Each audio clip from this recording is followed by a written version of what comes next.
Go ahead and get started. I want to welcome everybody to tonight's meeting. Let's go ahead and stand, and we're going to say the prayer and then the Pledge of Allegiance of the flag.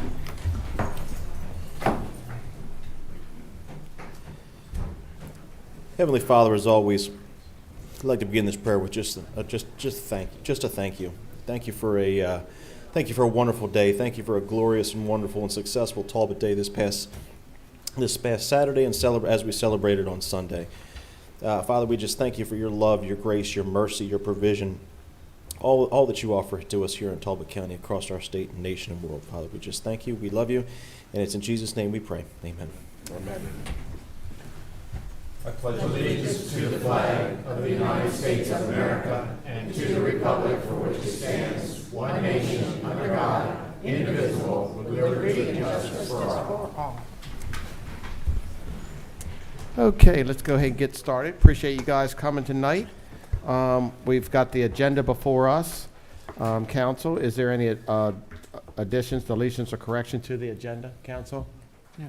Okay. All right, hearing none, the chair moves that the agenda be accepted as unanimous consent. Okay, next is disbursements of April 21st and April 28th. Council's had a chance to take a look at those. Is there any additions, deletions, or corrections to the disbursements, Council? Okay. Okay, hearing none, the chair moves that the disbursements be accepted as unanimous consent. Okay, so we got a lot of proclamations tonight. Mr. Callaghan. Yeah, go ahead. We have the Fourth Estate here. Okay. Can you give her a desk over here so she can take notes?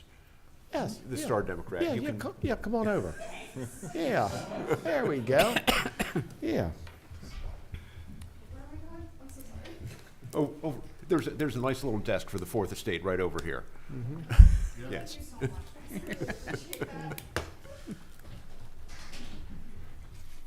Okay. Shauna, you. Yep. Mr. Beulah, you wanna come on up, please? There you go. If you want to stay, yeah, okay. Madam Secretary, you want to go ahead and read the proclamation to the record? You can sit down. Yeah. Certificate of recognition to Shauna Beulah. Whereas Shauna Beulah's passion for books began as a child and while working as a young adult in her high school library. And whereas following her move from Virginia to the Eastern Shore of Maryland almost 50 years ago, Shauna began volunteering at the Talbot County Free Library in Easton before being hired in 1984 as a part-time employee. And whereas in 1986, Shauna became the first paid branch manager of the St. Michael's branch of the library, which initially opened in 1981 in a storefront on Talbot Street in St. Michael's and was staffed by volunteers. And whereas Shauna has served as the branch manager of the St. Michael's branch of the Talbot County Free Library since 1986, dedicating 40 years of her life to serving the people of St. Michael's and the Bay 100 area of the county. And whereas during her tenure, Shauna oversaw the move of the branch in 1988 from the storefront to a vacant garage owned by the town of St. Michael's on Fremont Street, and the move in 2003 to temporary headquarters in the town's old firehouse in Muskrat Park while the Fremont Street address was being remodeled. And whereas Shauna led the rescue effort that saved the collection of the St. Michael's branch of the library when Hurricane Isabel inundated Muskrat Park 1 month later in September 2003, and also oversaw the return of the branch collection to the Fremont Street address. And whereas when the current renovations and expansion began to be planned to better serve the needs of the citizens in St. Michael's and the Bay 100 area, Shauna, having served the community for so many years, assisted with the design to help ensure the new facility met the needs of the community it serves. And whereas Shauna yet again oversaw the move of the branch in 2025 to temporary headquarters while the Fremont Street address was renovated and expanded, and oversaw the return of its collection to the newly renovated Fremont Street address for its grand reopening in March 2026. And whereas Shauna Beulah has long since become a beloved community icon in St. Michael's, the Bay 100, and the entire county. And whereas throughout all her years of service and passionate devotion to the library, the staff of the entire Talbot County Free Library System has learned, and gained from their association with her. And whereas Shauna Beulah, after faithfully serving the people of Talbot County for a total of 45 years, will officially retire from the library on May 1st, 2026. Now therefore be it resolved that we, the members of the Talbot County Council, do hereby express our sincere gratitude to Shauna Beulah for her 4+ decades of dedicated service to the citizens of Talbot County, and thank her for the thousands of smiles she has bestowed upon us over the years.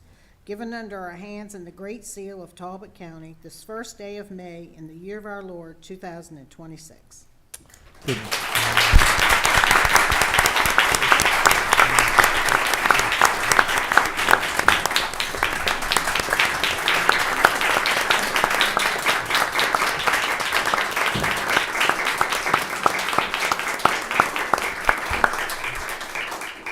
Mr. Callaghan, if I could make this official by Absolutely. starting off a motion, please. Second. Okay, we got a motion second. Madam Secretary, could you call the vote? Mr. Callaghan? Aye. Mr. Stepp? Big aye. Mr. Lesher? Aye. Ms. Milky? Aye. Ms. Hayes? Aye. Welcome. That was a tough one, wasn't it? Thank you. Take your time. Thank Take your you. time. This is your moment, you know? We're so proud of you. Thank you. Through lots of many years, that I've said to my staff and my coworkers, it's going to be hard to leave. It just is, but I'm going to. But I think I have enjoyed my many years in Yeah. the county and serving the county and working at the library and my wonderful staff and coworkers. Yeah. It has been a pleasure, and the support of the county council, certainly the town of St. Michael's, the Bay 100 area. It's Right. been just humbling and warming to my heart, all the I'm sure. response I've gotten from all of you, and I thank you. I thank you very much.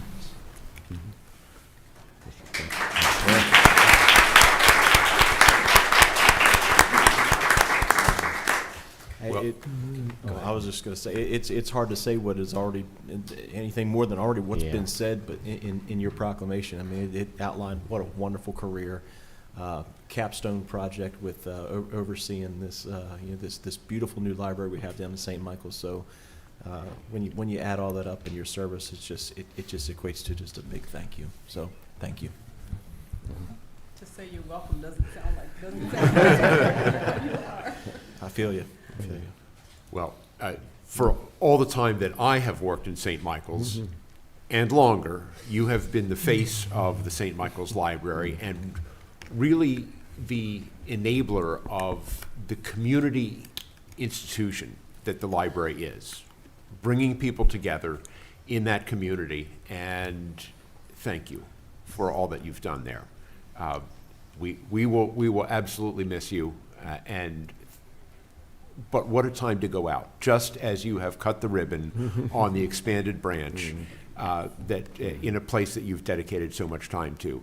It's nice to be able to go out on a high. I concur with everything that's been said. I was at the dedication of the renovation of the library, and it was just beautiful. And I can't think of a better finale for you and the library than that. And congratulations, and thanks for all you've done over the years. It's been beautiful. So, Ms. Shauna, I just met you probably about 4 years ago through the St. Michael's Library, and your kindness, your humbleness, the way you embrace the community is truly amazing. You truly are a kind and gentle soul, and you are the very thread of that library down there. And going out on this high note after the St. Michael's expansion is truly a blessing. So I just wish you much prosperity and enjoyment in your retirement. So God bless you. Yeah, thank you. Well, why don't you come on up? We got something to give you.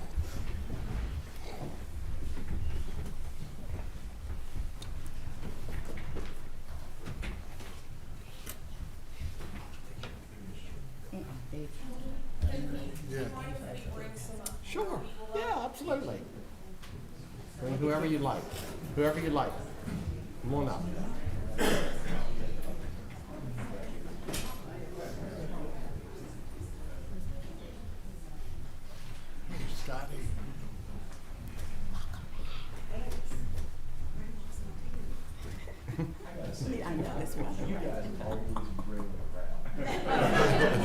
She brings the crowd. She's touched so many. So what we're gonna do is I'm gonna actually let Emma take one with her camera because she's got the wide lens. And we'll do that first, and then we'll follow behind. And then Emma can come in. And then Emma can come in.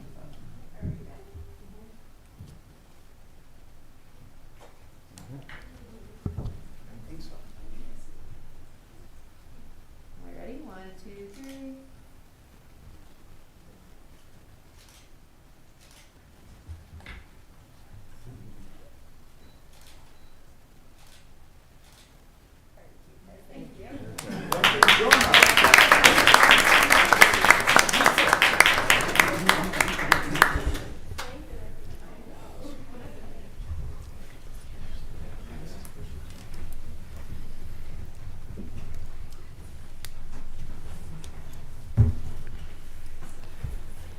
Okay.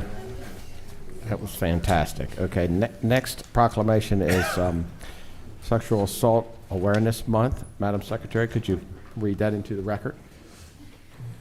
Sexual Assault Awareness Month, April 2026. Whereas April 2026 marks Sexual Assault Awareness Month, a time to bring attention to the widespread issue of sexual violence and to empower communities to take action. And whereas sexual assault, abuse, and harassment affect people of every age, gender, race, and background, and every person in our community deserves safety, dignity, and respect. And whereas in Maryland, more than half of women, 57.2%, have experienced sexual violence in their lifetime, and 1 in 4 Maryland men report experiencing some form of unwanted sexual contact in their lifetime, compared to 45.1% of women and 16.9% of men nationally. And whereas 1 in 3 female victims and 1 in 4 male victims of rape or attempted rape first experienced it as a child between the ages of 11 and 17. And whereas for all seasons, April 2026 Sexual Assault Awareness Month campaign focuses on helping Midshore residents to stay informed, vigilant, and equipped to safeguard themselves and their communities against sexual violence. And whereas Talbot County supports the experts who work to identify and prevent sexual violence and is dedicated to providing services and avenues for survivors seeking proper care and treatment. And whereas Sexual Assault Awareness Month and each day of the year is an opportunity to stand with survivors, to recognize progress in combating these crimes, and to recommit to reducing sexual violence in Talbot County. Now therefore, we, the County Council of Talbot County, do hereby recognize April 2026 as Sexual Assault Awareness Month and call this observance to the attention of our citizens. Given under our hands in the Great Seal of Talbot County this 28th day of April in the year of our Lord, 2026. Thank you, Madam Secretary. Okay, Council, is there a motion? Motion to approve. Second. Okay, we got a motion, second. Madam Secretary, could you call the vote, please? Mr. Callaghan? Aye. Mr. Stepp? Aye. Mr. Lesher? Aye. Ms. Milky? Aye. Ms. Hayes? Aye. Okay, I'm going to welcome Four Seasons. Yes, ma'am. Come on up. Hello, it's lovely Hey. to see Yeah. standing room only at Yes. a council meeting. Yep, yes, exactly. A lot to be proud of. Welcome. Thank you. So- Thank you very much for. If you could introduce yourself, that would be great. Yes. I am Susan Alstrom. I'm the Human Trafficking Regional Navigator for All Seasons. I cover the Midshore region here in Maryland. I'm Lauren Weber. I'm the Chief Strategy Officer for All Seasons, and I also run our Center for Learning, which is how we bring education and outreach to the Okay. community. Thank you. So we are here for All Seasons is the Midshore's only rape crisis center. We serve Talbot, Queen Anne's, Caroline, Dorchester, and Kent counties. And that means that For All Seasons is the only rape crisis center serving nearly 200,000 people living in 5 Midshore counties.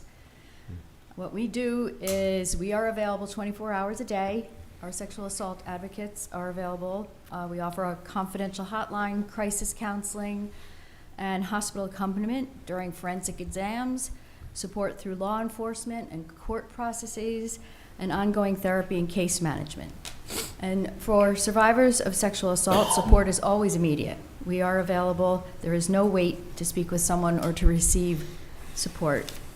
And through our open access program at For All Seasons, we also provide same-day mental health appointments with no wait list. So anyone can walk in and be seen that day so people can get help when they are ready, not weeks later. So when someone comes forward, they do not have to go through it alone. We meet them where they are and support them at their pace. We're always grateful to come before you. I've been with you, 3 or 4 years now to recognize, I don't want to say celebrate, this really important month. And here's what I'll say. We often get thanked, and I'm sure that you all are getting ready to do the same thing, for what we do. Part of what we want to share during this month is that everyone has a role. It really is something that happens here. Just maybe a couple weeks ago, we had a program with our Director of Victim Services, who runs our Rape Crisis Center, our Chief Clinical Officer, and Shannon Temple, who is a forensic nurse examiner at the University of Maryland, just talking through what happens when you report to an emergency room after sexual violence has occurred, and demystifying that process a little bit. And what their message is the same one that we have tonight. It happens here. It happens frequently. It happens to children. It happens to adults. It doesn't matter what your background is. What we are asking our community to do is to be aware of what's happening, to take steps to educate yourself, to get informed, and also to be supportive of when people in your life might be experiencing sexual violence. A daughter, I'm a mom of 3 kids, and I think every day about the fact that this can happen to my kids and all of the children in our community, but also about how can we as a community be coming together to prevent this on a systems level. So we're grateful that you have us here tonight. What I would say is, if you can remember, if this is something that is surprising to you, you're passionate about, if you can remember only 3 things, there's 3 calls to action that we'd like to offer and invite you to. All of them begin with going to our website to learn more, so that I don't bore you all with all the details here. If you are in youth's lives and you are concerned about risk of predation for youth, go to our website. We have a course that we've developed that you can take on your own time. Should take, an hour or 2 if you do it straight through. But it's all about developing healthy relationships for tweens and teens, and discussion guides for the adults in their lives, whether you're an educator, whether you're a mentor, you're a parent, you're a faith leader, you're a coach. We say the hard things so that you can watch it together, a 3-5 minute video, and then give you the discussion guide to have a real frank conversation about it. If you are in hospitality, if you have any relationship, restaurants, bars, hotels, and you want to do your part, we also are launching a SIP Safe Aware certification course so that you can learn about drug and alcohol facilitated sexual assault. Something we started last year. It's happening with increasing frequency, and so we wanted to do something about that. If you are aware of either something happening to yourself that's sexual violence, or something that's happening to someone you love, it doesn't matter who you are. Know that For All Seasons does not sleep. Our hotline operates 24 hours a day. Our advocates respond to hospitals, law enforcement, courts, 24 hours a day. Not that the courts are overnight. We're here, and the number one thing we want you to do is educate yourself, reach out, and feel like it's okay to get help. Yeah, and then I also want to emphasize that our rape crisis services are free, and anyone who has suffered this experience, they can call even if they're not sure what to do, if they're not sure what the steps are. Our services are free. Any forensic exam and support at a hospital emergency room is free here in the state of Maryland. And I want to make sure people are aware of that because it makes a difference. But we're here to support those who have experienced this, and we are here for this community, always, not just in April. So thank you again for recognizing this month and this very important issue. Thank you. Mr. Stott? Yeah, obviously a very tough topic, very important to not only just recognize but address. And like I said, I appreciate the resources that you guys are bringing, not only just in response but just in proactiveness. So thank you.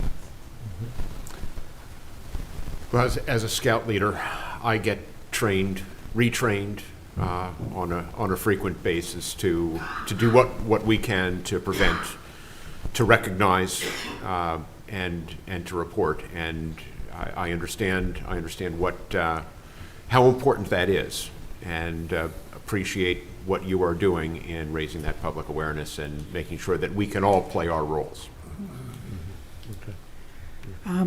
It's tragic that sexual assault has become such a topic in recent years. And it's so good to know that your organization and others are on top of it and want to make people aware and also be helpful. So thank you for all you do. So working with young girls, this is certainly a topic that we focus on and work with them greatly on, but truly appreciate the work that you do, but also the awareness that you bring to the public and the education and the preventive measures as well that can be enforced or initiated to make people aware that this is definitely going on in our community. So thank you. Thank you. Yep, and so we have a proclamation for you if you want to come on up. All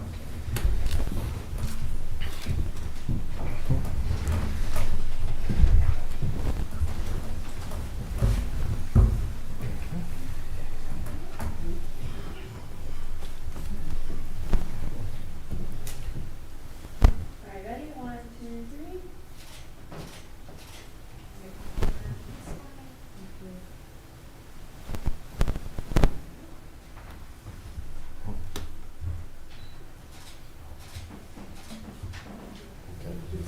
Thank you, guys. Appreciate it.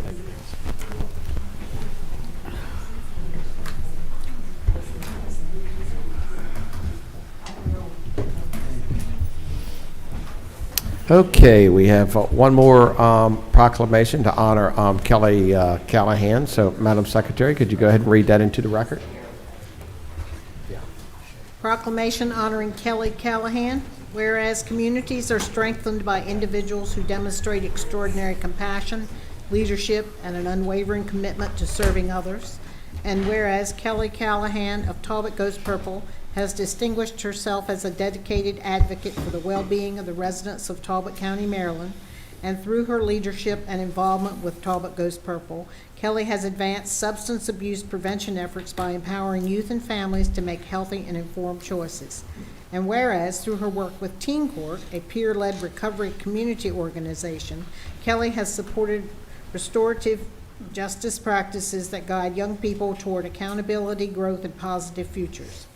And whereas, her work with Grace Street has exemplified innovative and compassionate care, including the use of peer support specialists, individuals with lived experience, who provide understanding, mentorship, and hope to those facing hardship.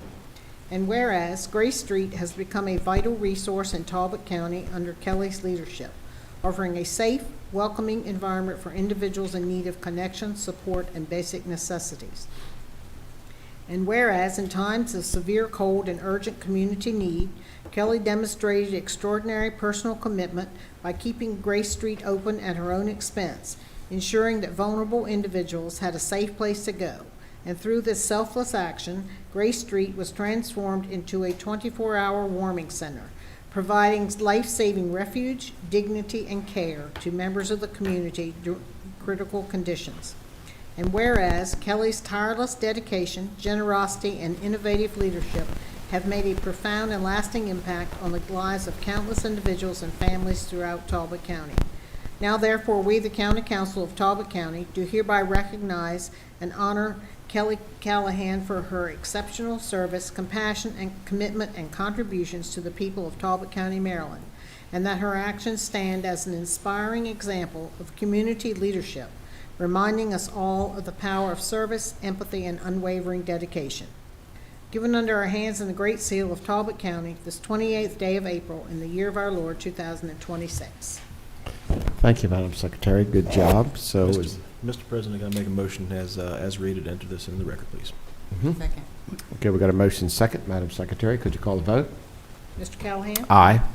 Mr. Stepp? Aye. Mr. Lesher? Aye. Ms. Milky? Aye. Ms. Hayes? Aye. Okay. Welcome, Sheriff. Thank you. How you doing? Thank you for having us. So I also have an award that I would Yes, sir. like to give. Yes, sir. Go ahead. Kelley. It's Yep. a sheriff's salute. Mm-hmm.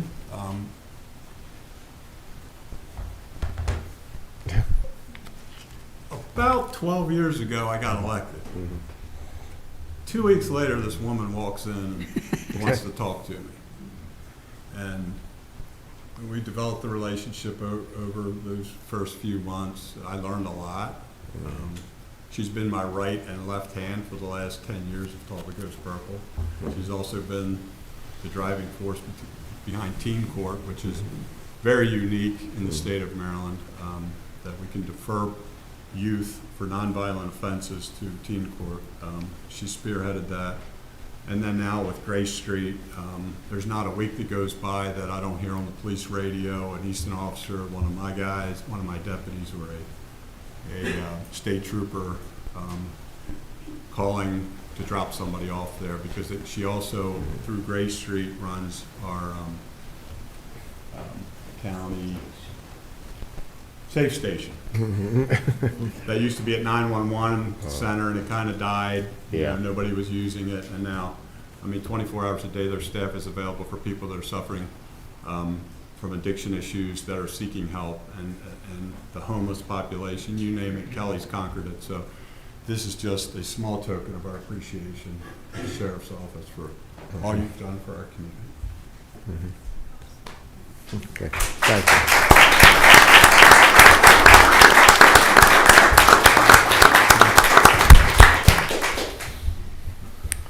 Go ahead, Kelley. Oh, Yep. gosh, thank you so much. Thank you, Council, for recognizing the work of all these different programs. It's an honor and a privilege as a native of Easton and Talbot County to work for people like Joe Gamble for years. And this kind of not just recognizes the work of these programs, but also helps bring awareness to the importance of these opportunities and services for our communities most underserved and most vulnerable. So Joe and I we stay away from politics. It's pretty funny. He always talks about me being the only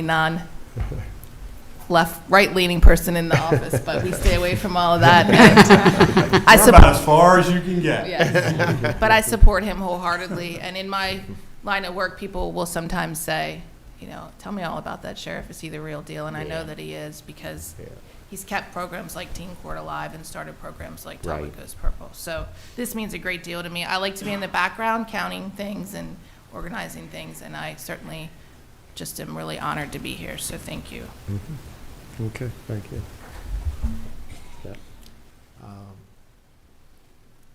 I just, Kelley, there's probably not many people in this room, if not anyone, who hasn't been touched by at least one of the aspects of things that you address. My family and I we're right there too, right? So, what else can I say but just a heartfelt thank you? It's like I said, you're solving for not just one need, but many needs in our community. Like I said, when you see folks who are struggling or vulnerable, and we've lost good people in this community too. For you to step in and do what you're doing, it's commendable is not even the word. So thank you, and I'll leave it there. Thank you. Well, if there's anybody here, and there are a lot of folks here who exemplify volunteerism in Talbot County, but you certainly do, and for such vital causes for this community. So thank you.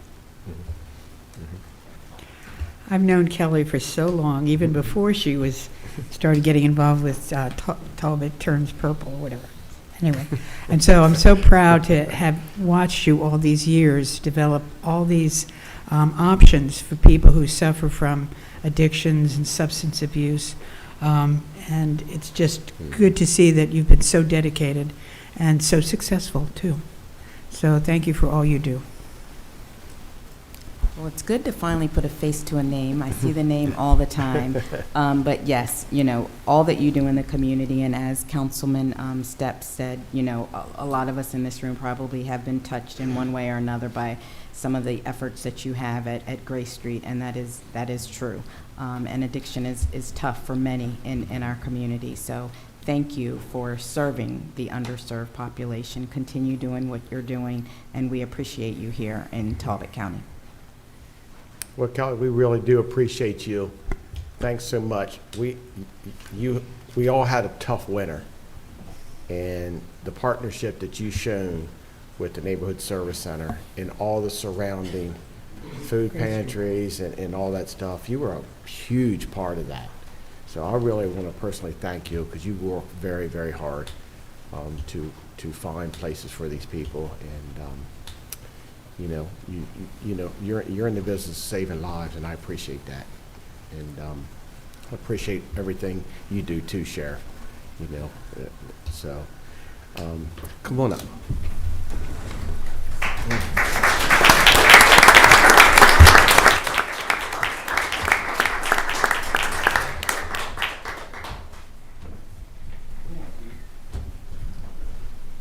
She bothers Steve as much as she bothers me.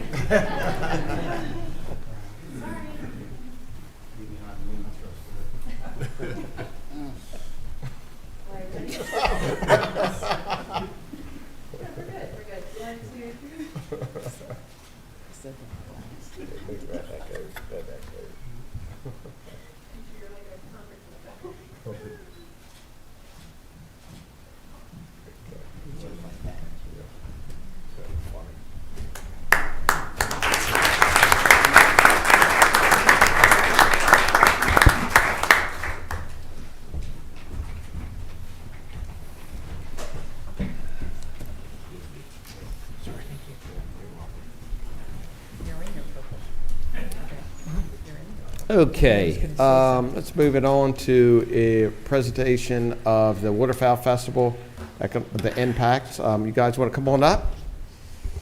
Yes, come on up. Hey, everybody. Thanks for having me. Yeah. It's a great night for good news for everybody. There you So go. I'm just bringing some more. Indeed you are. All right. Just forward it right here. All right. So thank you so much for having us again. This is a record-breaking waterfowl year, and we just wanted to share some good news, a little bit about the future. First, just to give somebody general awareness, if you're new to the community or you're not aware of what we do, we are a 501c3 nonprofit with the mission to support Chesapeake waterfowl and wildlife conservation, and we've been doing that for 55 years.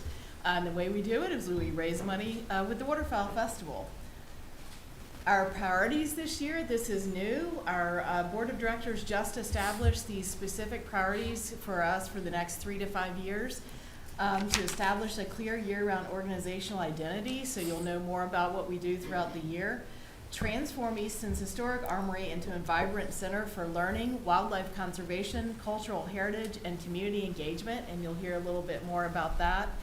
Celebrate the festival as a premier wildlife and sporting heritage and event in support of conservation, and we have been that for 55 years, but we are going to reclaim the East Coast crown as we get going here. Who runs the festival? People ask that all the time, and I wanted to clarify, we have a paid staff of 3. Again, we try to be very thrifty with our resources. There's me, Deena Kilmon, Assistant Director Sammy Adams Mercer, and our Administrator and Volunteer Coordinator Annie Miller, and that is our entire paid staff. Our Board of Directors is currently now actually 15 members of awesome people in the community that give endless hours to support it. And of course, we have our chairman of all our myriad of committees and over 1,000 volunteers every year, including last year over 300 student volunteers. It was huge last year with the kids. One of the things I wanted to share with you tonight was our actual economic impact on the community. This, maybe I'll submit this paid study here, this 33 pages, unless anyone wants to read it, but this is by the Institute for Service Research out of Virginia. This is the actual study we commissioned last year to find out exactly what that economic impact looked like.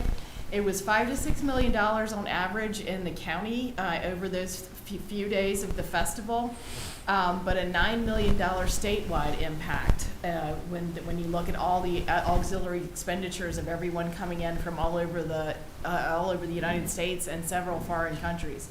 We had about 32,400 attendees, and that's verified with some cell phone and placer data that was provided to us by Easton Economic Development Corporation. We had about 13,000 tickets purchased this year, and the message on the tickets is that your ticket is a donation. We love to say that we're here for everybody, but we can't do it for free. So when you buy that ticket, you're helping us out. If you can't afford that ticket, you're welcome to volunteer, and that is open to everybody as well. We had a positive impact, like I said. This is a brief synopsis of this massive report. 62% of people traveled from outside Talbot County, so that's great for tourism. 25% of our visitors come from out of state each year.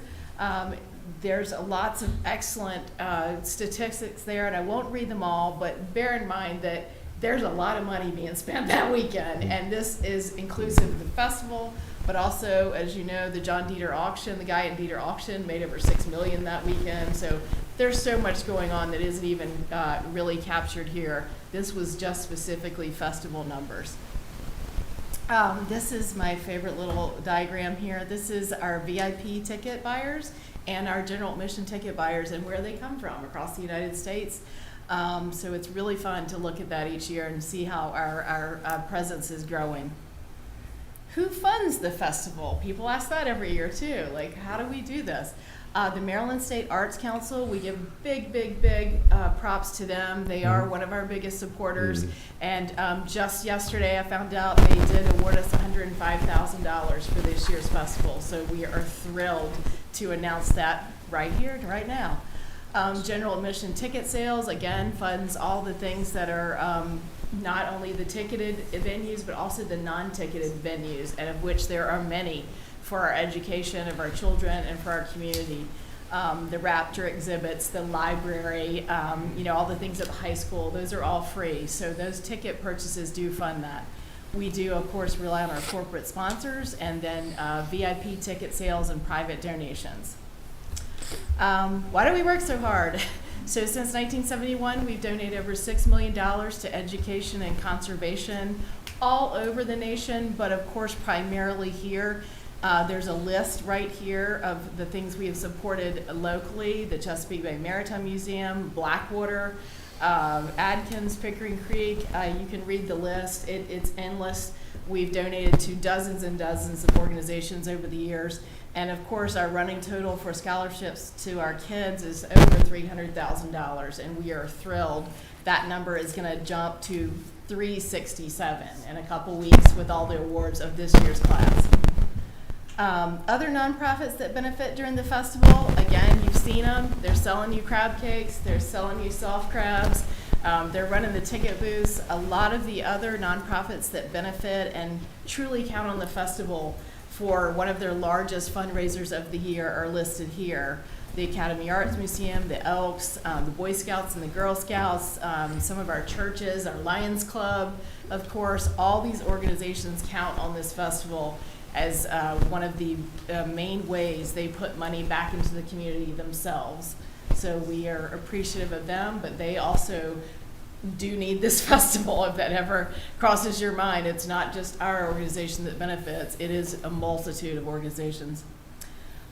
New this year, we had free and non-ticketed events all over the festival. Again, that's to support our educational objectives, and there's something for everybody all over the city. Easton High School was one of our free spaces this year, and that is our conservation corner. And all the free children's activities are in art related, or either at the high school or the library. So if you're looking for that next year, that's where they are.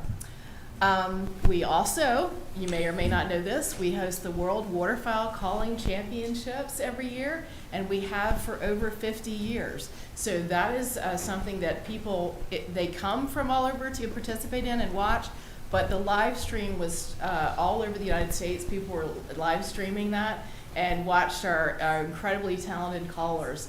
And the champion of champions was crowned in Easton, Maryland, and has been for 50 years. And people do recognize that all over the United States, so that's pretty cool. Looking to fall 2026, the Armory is going to be a cultural and heritage center. Again, some of the fine art is going to move back to the Tidewater Inn and the Gold Room, and the Armory will return to something that is going to really feel like the 70s and 80s with the giant carvings and the outlaw gunner stuff and the big boats and all the fun stuff that people really look to the festival to, explain the heritage and the cultural heritage of the festival. And that's going to be really amazing exhibits. I'm finalizing that today. We are almost full, and you'll get some more information about that soon. Speaking of the Armory, so I wanted to thank you guys so much for your support. I spend most of the winters, the last 2 winters, writing grants for this building. It is a community resource. I mean, we do use it a few days a year. The rest of the community benefits from this incredible building the rest of the year. So we really appreciate your letters of support and your good thoughts when you talk to everyone at the state level. We did receive some additional funds for the roof. Again, Maryland Historic Trust has given us almost $200,000, and I found out we had another $50,000 private donation given last week to finalize the cost of the roof. So we are thrilled to share that with you guys because this is a true community resource. We are the current stewards, but going into the future, we hope it's there for everybody for another 100 years. It will be 100 years next year. Community partners, again, I just wanted to give you that list of a bunch of people who helped us out this year and will continue to. BAM, Leadership Maryland, Shore Leadership, Main Street Maryland, the Easton EDC, the Interfaith Shelter, the Factory Arts Project, the Groove Factory, all these people used the Armory this year. So that is an extensive list. That's not even everybody on the list, but we had an incredible array of programming this year from the state level with Jake Day to Main Street Maryland to local people having theater productions and art shows and everything across the board. So we thank you for your support of that building. Takeaways, the festival has had a substantial positive financial impact on the city, state, and the country and the county for over 50 years. We are growing and costs are rising. We are requesting support for infrastructure improvements. You'll see that as you come out into the next couple of years as we really struggle with the Armory and how do we keep it going for everybody. We do have a lot of support, but of course we are going to look to all of us in the community to help us continue those capital improvements on that building. Supporting the festival allows us to grow, but also perform our mission, supporting the cultural heritage of our community and the education of our children, creating a lasting legacy for everyone in the community. So we thank you for your support there. I don't have the time to do this for you, but there is an incredible video about the Armory restoration. It tells the history of the Armory, which is amazing. We had Doug Sadler from the Pocket Media Group do this, and he is a local Eastonian, did an incredible Hollywood-level job on the history of the Armory and its future. So if you have time, I do hope that everyone can go check that out. And then, last but not least, happy 55th birthday, Waterfowl. We are coming up on the 55th year, and we hope everyone will be downtown and joining us. Okay, great job. Good job. Step. Yep. Awesome job as always. Thank I mean, you. this is, our marquee event every year in the fall. I mean, this is, thanks, Ms. Deena. Of course, of course. Well, of course, we get to see and experience the impact that you have every year, but it is really nice to be able to quantify it in this way. So well done I'll on. leave this for you, Pete.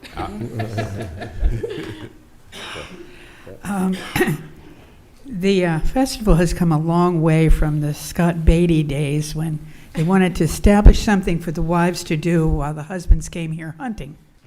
And of course, I'm always proud of it because it's always scheduled around my birthday. So, so I mean, it's just wonderful for the county, for the town, and you know, I enjoy volunteering and here and there over the years. So, and what you're doing with it over the years has been just fabulous. Thank you so much. Thank you.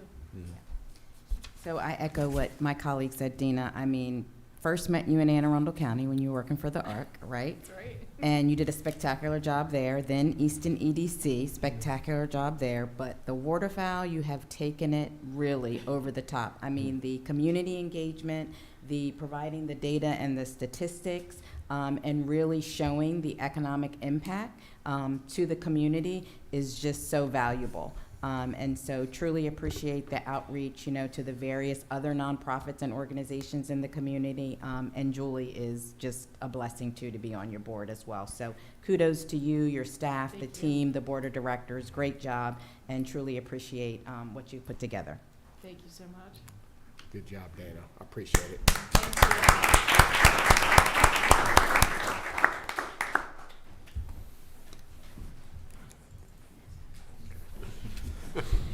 Okay, next on the agenda, just an update for the Talbot County Police Accountability Board.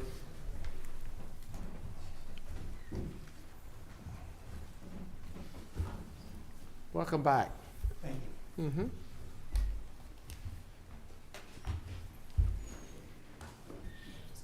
Okay, great. Hey, Mitch, pull that mic closer to you. Thank you. Good evening. Mitch Ettinger, the chair of the PAB and the ACC. Thank you for inviting me back to give you just a quick status report on the two organizations. I'd like to start by confirming for you that both the PAB and the ACC are operating, I believe, effectively and are doing so with the support of all the LEAs in this county. Yesterday I attended a statewide summit of all PAB chairs and ACC chairs in Baltimore. It was hosted by the Baltimore City PAB. And at that meeting, the representatives from counties across the state described their programs and all the challenges that they were facing. I'm pleased to report that the Talbot County PAB and the ACC do not face any of the headwinds that were the subject of much of the discussion yesterday. And in fact, there were points where they were asking us, how do we do what we do to avoid those headwinds? I give a lot of that credit to our LEAs, and I give a lot of that credit to the administrative support that we received from Patrick Thomas and from Victoria Bradley. So I came away from the summit with confidence that we're operating both the PAB and the ACC in a constructive and efficient manner. So one area in which we can improve is to engage with the community in a better and more constructive way to ensure that it understands the role of the PAB and the ACC, how each can be helpful in addressing issues that arise with the LEAs, and the public nature of the PAB meetings, and the information that's available at those meetings. We really rarely have the public attend our PAB meetings, which are open, right? And I think that's on us to make sure we get the word out so that they can understand what's happening at these meetings and the availability of it. I just want to address a couple of practical housekeeping matters that affect the council directly. We currently have 6 members on the PAB, which originally operated with 7. You recently appointed Bill Belding to serve on the ACC to fill the slot that was opened up with the passing of Connie Hope. We welcome Bill Belding. He's finishing up his training this week and will be available for our June session. So that leaves open a spot on the PAB. And what I would say to you, if you want to fill it, great.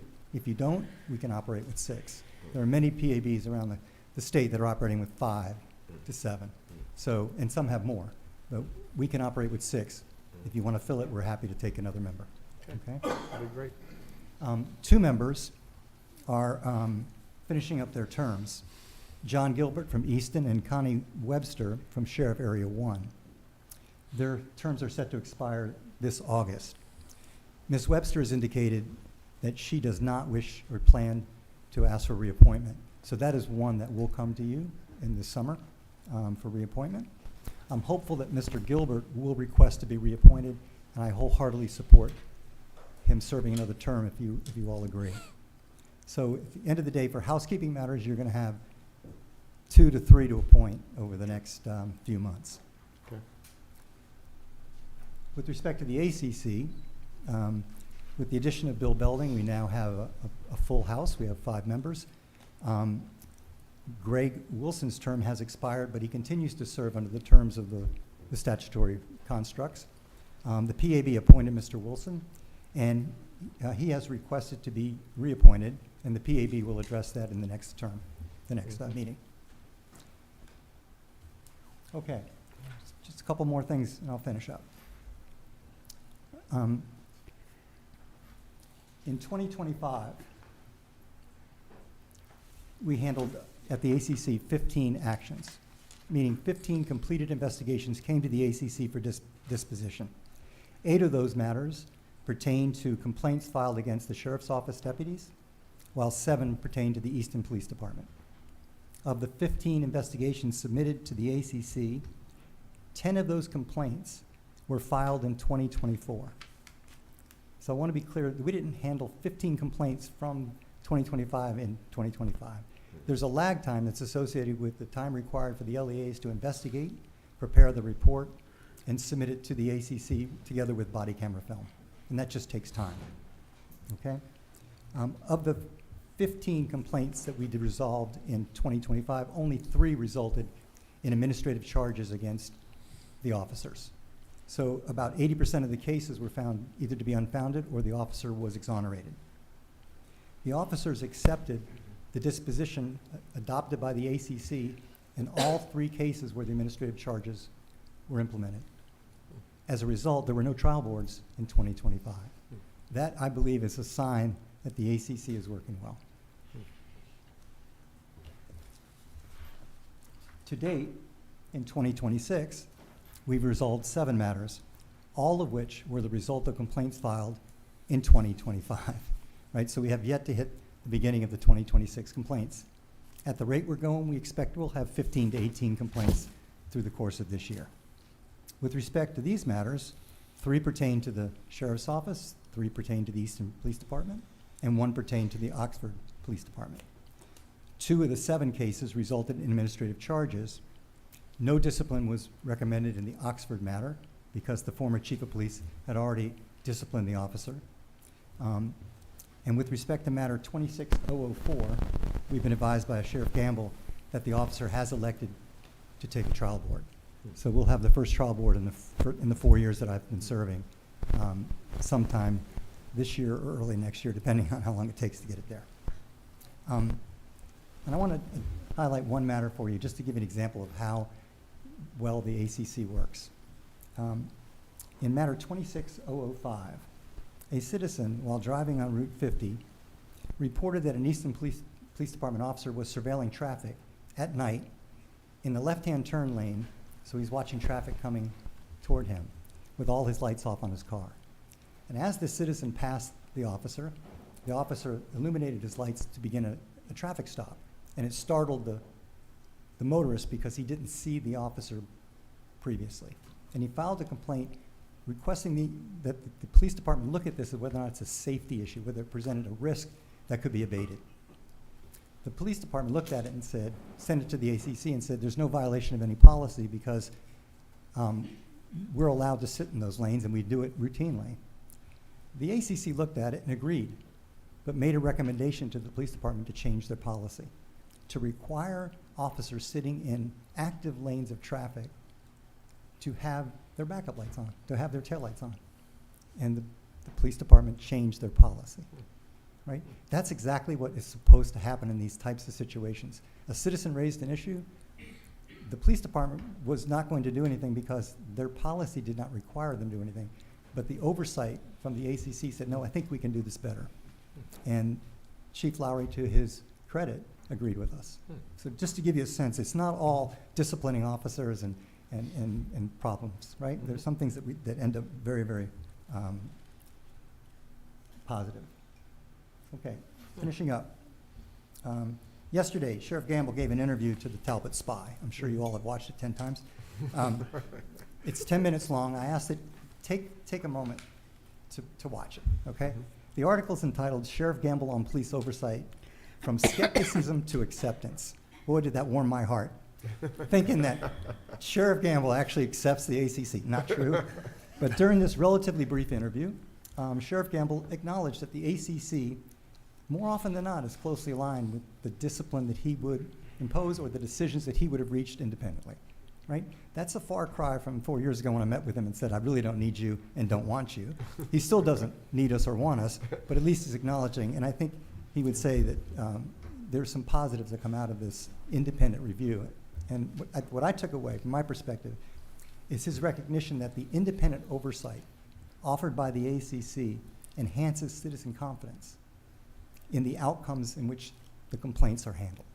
That is the benefit, truly, because we don't veer that often from the LEAs in the way that they would approach discipline. So, lastly, as I explained to Mr. Stamp last week, I'm going to tender my resignation from the PAB and the ACC at the end of this year. I urge the council to again make a concerted effort to ensure that the individual appointed to chair the PAB, which is likely going to be your ACC chair as well, that he has the requisite or she has the requisite experience and time to commit to this endeavor. Hiring a lawyer with background with criminal law is really helpful. I promise you it's really helpful. It's a good thing to do. And I've agreed to work with Clay in identifying possible replacements, but fully appreciate the process followed by the council having gone through it once. You need to do it again because this is really, it's important that you have the right makeup of this body so that you can get the decisions done properly. Sure. Yeah. Okay. Okay, that's all. I'm Okay. happy to answer any questions you may have, but we're in a good place. Any discussion, anything, council? No, I just think that the update is great. I mean, I thank you and the committees for all their work, you know, glad that we have moved from being skeptic about it to acceptance a little bit. So, Sheriff standing back there, he's smiling. But yeah, thank you for all your hard work and all that you do, and the board, and seems like everybody's on the right track, so thank you. Yeah, Okay. yeah, thank you. Thank you. One thing, Mitch, one more thing. Just a question or two. One, I want to thank you for the work that you did in the report of recognizing the policing challenges and learning about the policing challenges with our immigrant community, and the challenge of how do you build trust in that community between officers and members of that community, and recognizing the work that the Easton Police Department has been doing in finding bilingual officers and putting them into those places where they can sort of open those doors. I am sure, are you seeing from where you sit challenges of community trust, and what's the trajectory on that front? Well, we only hear anecdotally issues about individuals being afraid to reach out to the LEAs for fear that if they are not documented, that they cannot do that, right? And that's exactly what the Easton Police Department, the Sheriff's Department is trying to explain, that they're there to answer the calls. They're not there to make calls on whether or not you're there legally or not, right? So that's the kind of message that people came to the PAB meetings, if the community would come. And we're talking about trying to get in some guest speakers to address issues exactly like that. I mean, that's exactly the type of issue that could be addressed publicly. The LEAs come to every PAB, that's why they're there, and they address these topics, and it's really kind of an open forum for it. And it's I think it's great for the PAB to hear it. It would be much better for the community to hear it. You have such a remarkably light caseload for this small rural jurisdiction, and so this within that caseload, are you seeing patterns from particular officers? Do you have frequent flyers, as it were? So 2 points. Yesterday we learned that Baltimore City, on average, has 20 to 25 cases a week. Okay, so we have 15 to 18 cases a year. the cases that we have are not bad actors.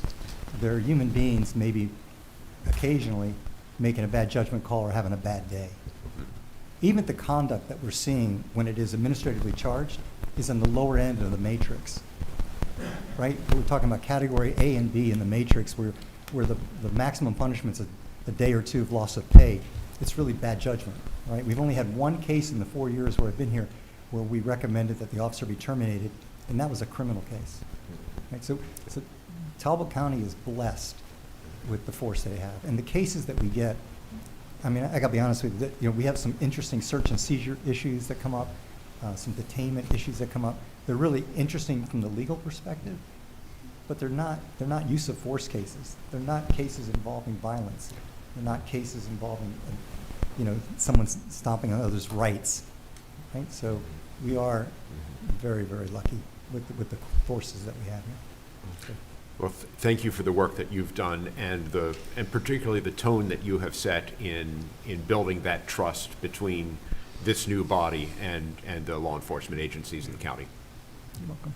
Okay. Thanks. Thank you. Okay. Yep.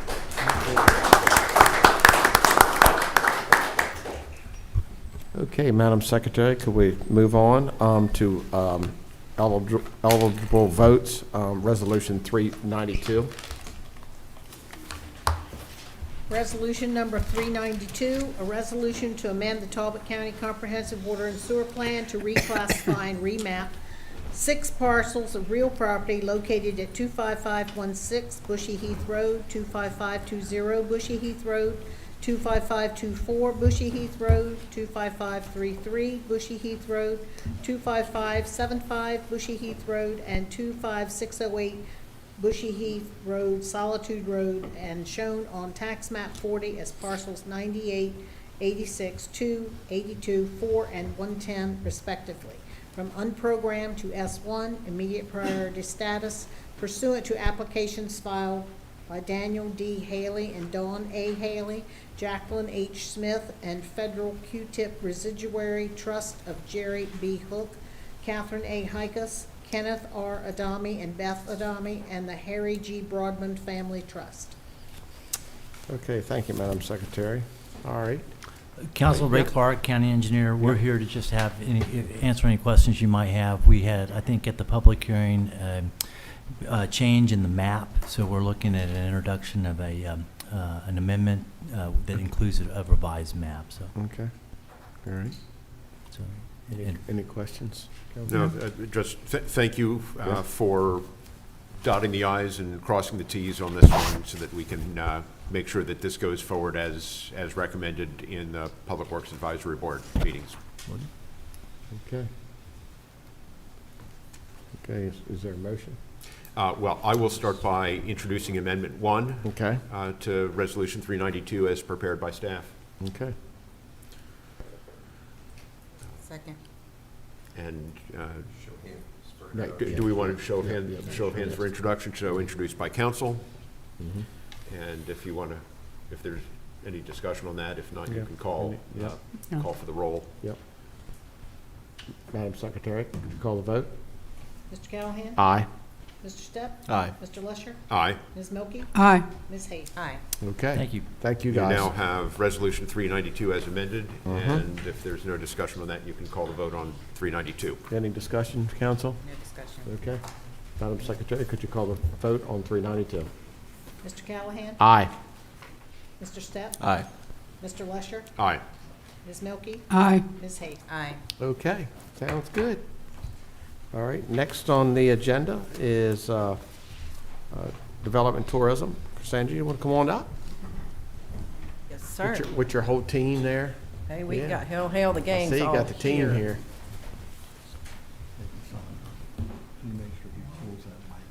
Yes.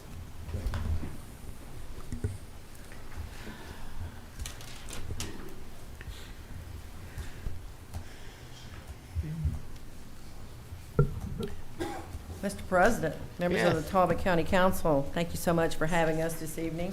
Let me introduce my guest. Mr. Ted Bouts, a member of the Economic Development Commission, is here with me this evening. Debbie Walsworth, who is my chairperson is away on vacation. She is a public accountant and always takes a vacation after the season is over. And Debbie walked with us every step of the way, as did Ted, through this process. And I'll introduce the team as well. Ryan Snow and Kristen Goller also walked every step of the way on this strategic plan, 219 pages. This is an important moment, but it is not a final one. It's just a step forward. For more than 18 months, this department, together with the Economic Development Commission and the Tourism Board, has done the work.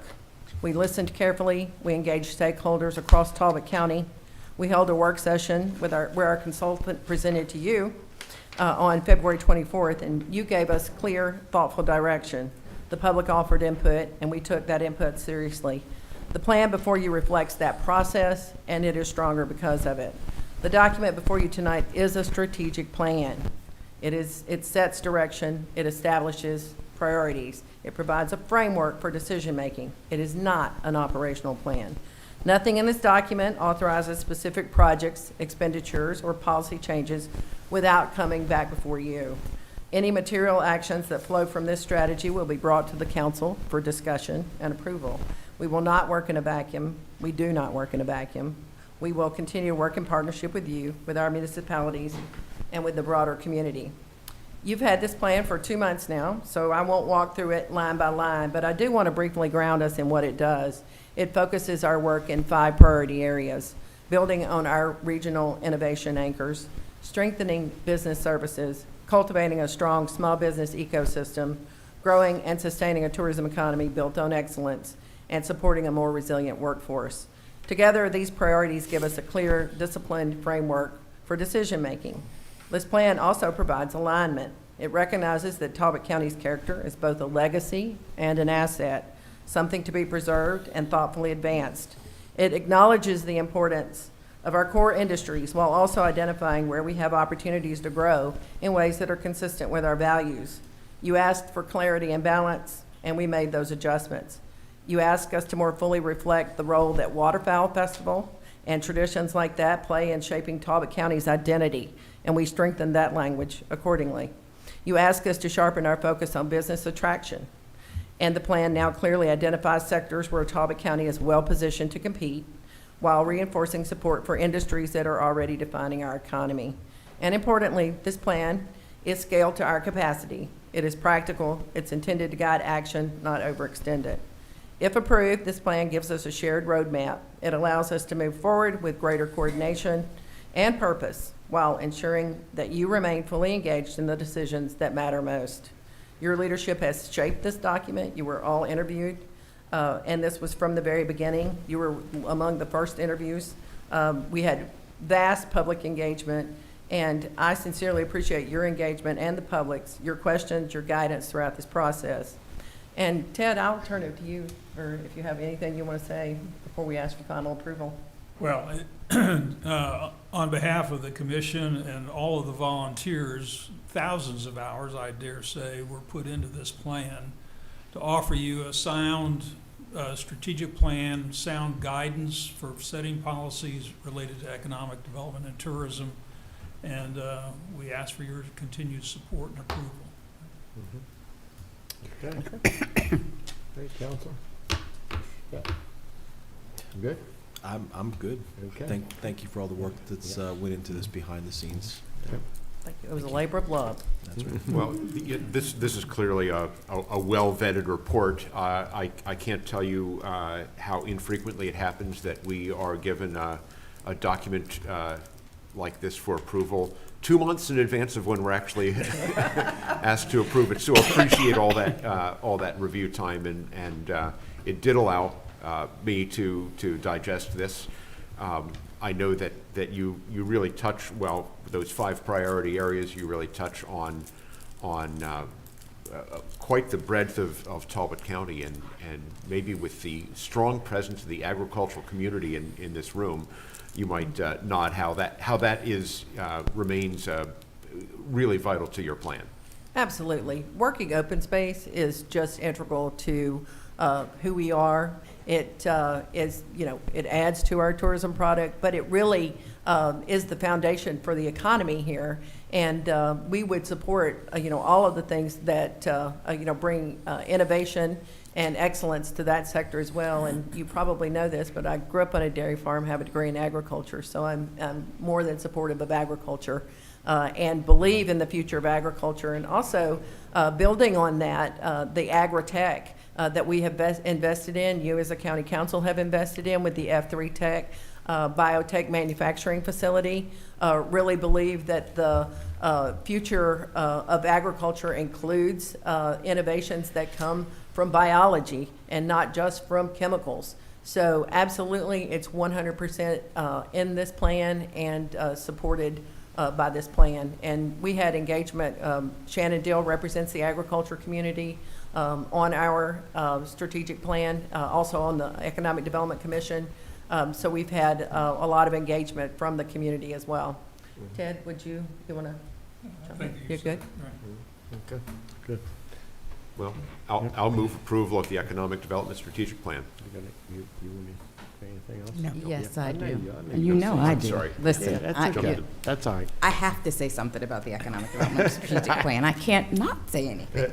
So not serving on the Economic Development Board, but serving on the Tourism Board, this economic development strategy certainly has a clear path for the focus and vision of economic development. And I mean, I do believe it gets to the very core of what Talbot County is, and also charting a course for economic development in the future, particularly addressing the attraction piece, and totally agree that we have an opportunity with F3 Tech.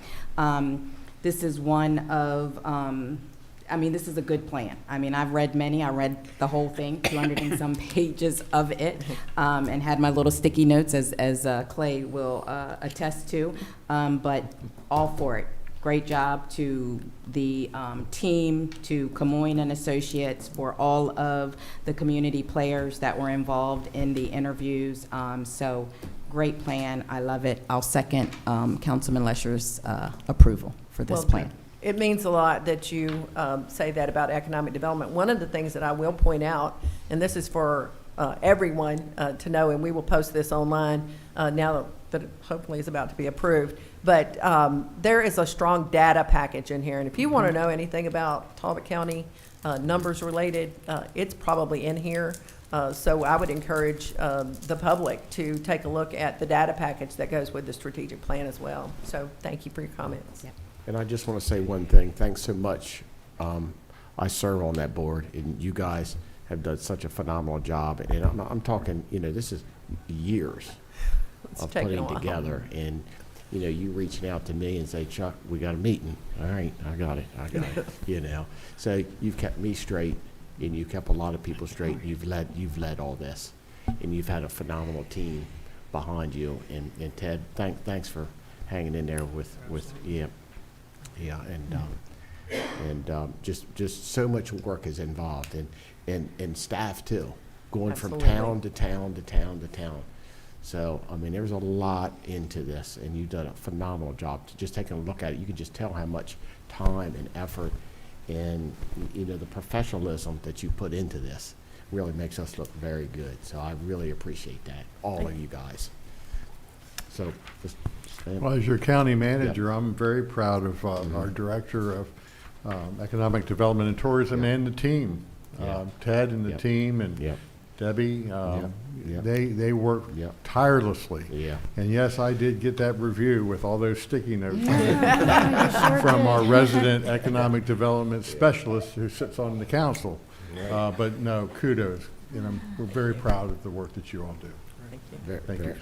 It's a good plan. It really is. And I'm very happy to sit here and approve it. Proud of it. Okay. So All right. I heard a motion. I did not hear a second. So Yep, we did. did. Did you already second it? Yep. Okay. Yep, we got a motion. I figured you did, but I was going to give you the opportunity. All right, we got a motion second. Madam Secretary, could you call the vote? Mr. Callaghan? Aye. Mr. Stipp? Aye. Mr. Lesher? Aye. Ms. Milky? Aye. Ms. Hayes? Aye. Thank you so Okay, much. good job, guys. Good job. Okay. Okay, next on the agenda, let's do a presentation of Home Start Housing Fair. Yep.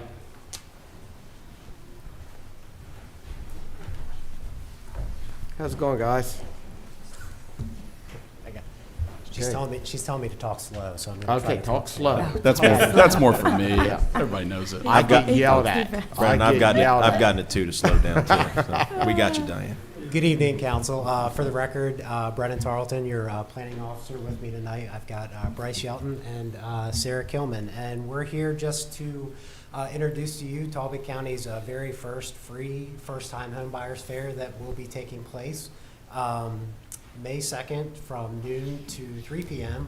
We'll be hosting that in partnership with the Talbot County Health Department at the 510 Cadmus Lane building for the Health Department. This is something that was, I know, near and dear to Councilmember Haith's heart, and her first time talking to me about this was probably about 2 years ago. We were contemplating and talking about some ideas of how to bring some resources to the community, really identifying and centering around the housing needs, particularly in our community. So we discussed at length how to put on an event for the public where we could bring resources together to allow individuals from the public to come and attend and talk with resources that they may not be as familiar with or may not be aware of, in hopes of educating them and bringing them the things that they need and the tools that they need in their toolkit to hopefully pursue being a first-time home buyer here in Talbot County. And we believe that's a very important feat for a lot of individuals. Living and working in the community is something very important that we realize from a planning perspective. It creates a lot of community resilience here. So we're very happy to bring this forward to the community. We've got a lot of great vendors lined up to be here and a few presenters as well that I'll let Bryce kind of dive into now. Thank you, Council. We're really excited about this because I just want to give a basic outline of what's going to occur on that day. So at noon, I think we're going to start about 15 minutes after the turn of the hour. We're going to have a short presentation from a couple different people that provide housing resources in local government, or in state and federal government. We have presentations lined up from the United States Department of Agriculture on all of their programs that they do for first-time home buyers. We also have presentations lined up from the Maryland Department of Housing and Community Development, DHCD. They're going to be doing a presentation shortly about their products and different loans that they give out. And then we also have, locally, we have the Midshore Board of Realtors doing a presentation shortly after that to talk about their local housing initiatives. It's really awesome, the overwhelming amount of response we've gotten from a lot of our local realtors, lenders, banks, and other home improvement contractors. We put out a sign up, and we've got so far 18 different vendors that are going to be vending for this event. And so we're really looking forward to it and hoping that if you're looking to purchase a house anytime in the near future and you're looking for where to go and how to start, this is really that event for you. So we're really excited to welcome the community out on Saturday at the Health Department at noon, and I'll throw it to either of you guys if you have anything else. Do you have anything to add? I don't have much to add other than I would say that I did recently go through the house buying process, and there was so much that I didn't know, right? And I had a good realtor that helped me through, talking through all the steps and the process. And that's why we're doing this fair, to give you the opportunity to talk with the experts, see the presentations, get the flow of how it feels to buy a house and the process you can go through. And I also would say, homeownership is not, it felt so unattainable, right? And then when you start to actually talk to people, you realize that, okay, maybe this is a possibility. So I would hope everyone that is, like we said, looking to purchase a home or is maybe thinking about it, to at least come out and see the resources that are available right here in our community. Yeah, and so last final plug, we've got some flyers outside the courthouse today. If you know anybody that's in the audience or anybody watching online, you can go to our website at talbotcountymd.gov/housing fair for more information. Okay, that sounds good. Good job. Any discussion on this, guys? Nope. No discussion. Good I just idea. have a comment, though. Okay. Kudos to you guys for pulling this off. Housing has been at the top of my list for forever. I'm telling you, as a first-time home buyer myself in this community, just like Sarah said, sometimes it can feel so overwhelming. But I tell you, USDA should be paying me to tout their program, because that program is a really good way to purchase a home in Talbot County. And so I'm excited to be there and share some tips as well. So thank you so much for the hard work that you guys have put in, and hopefully the community will come out and see that it is within reach to purchase a home here in Talbot County. So thank you for all the work. And Clay, thank you too for your support. Okay, guys, good luck. Thank you. Thank Thank you. you. Okay. Okay, next on the agenda, council's consideration of recommendation of the planning commission on, we got a text amendment on some signs. Yep, there we go.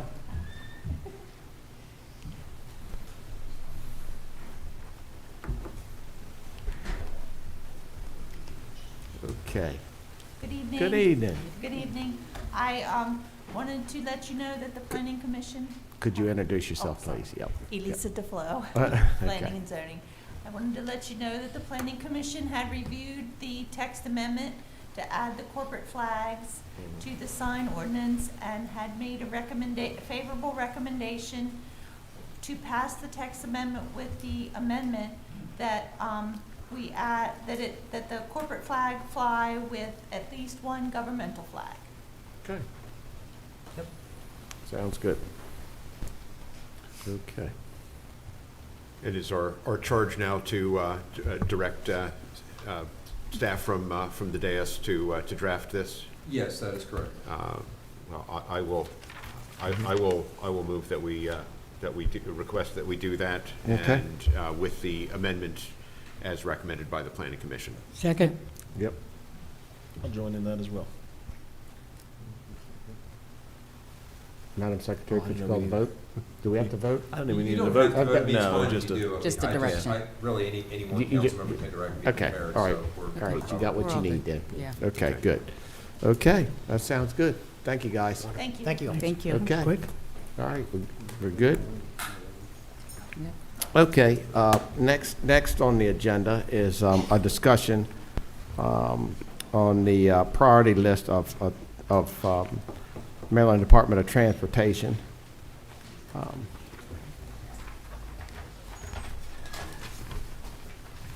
Ray and Josh?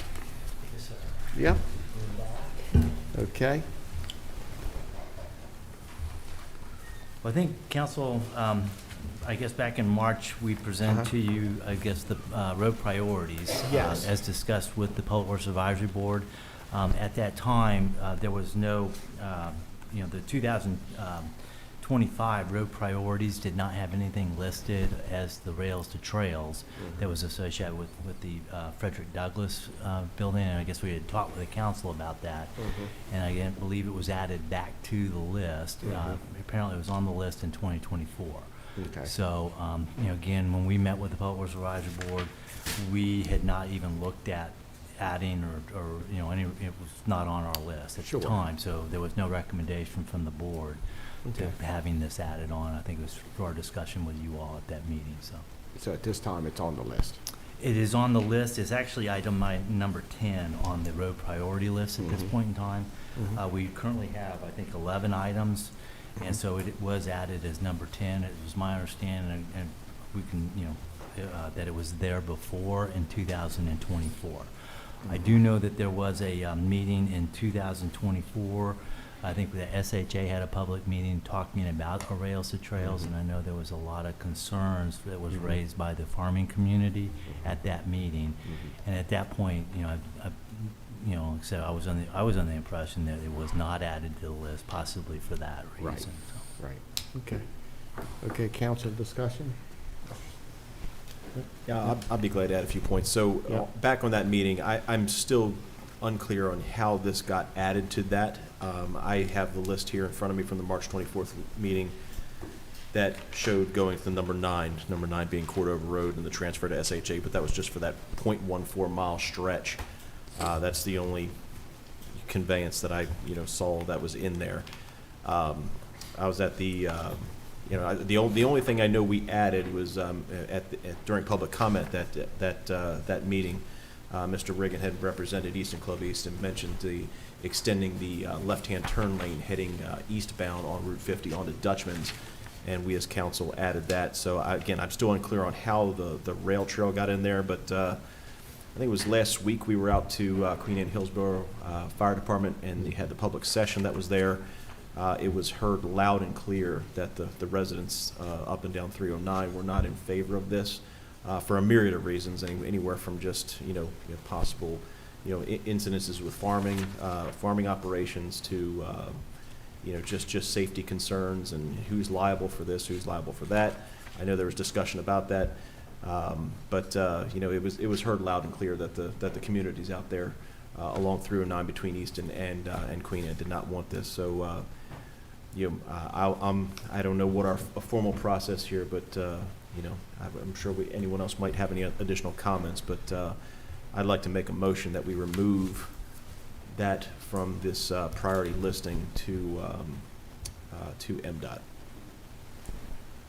I guess I have a question in regards to whether it was a clerical error or an administrative error where it wasn't carried over to 2025, because if the council voted in 2024 to have it on the list, then it should have been on the list for 2025 for us to review, correct? Yeah, and it was not on the 2025 list, so I don't know how it got removed or whatnot at that point.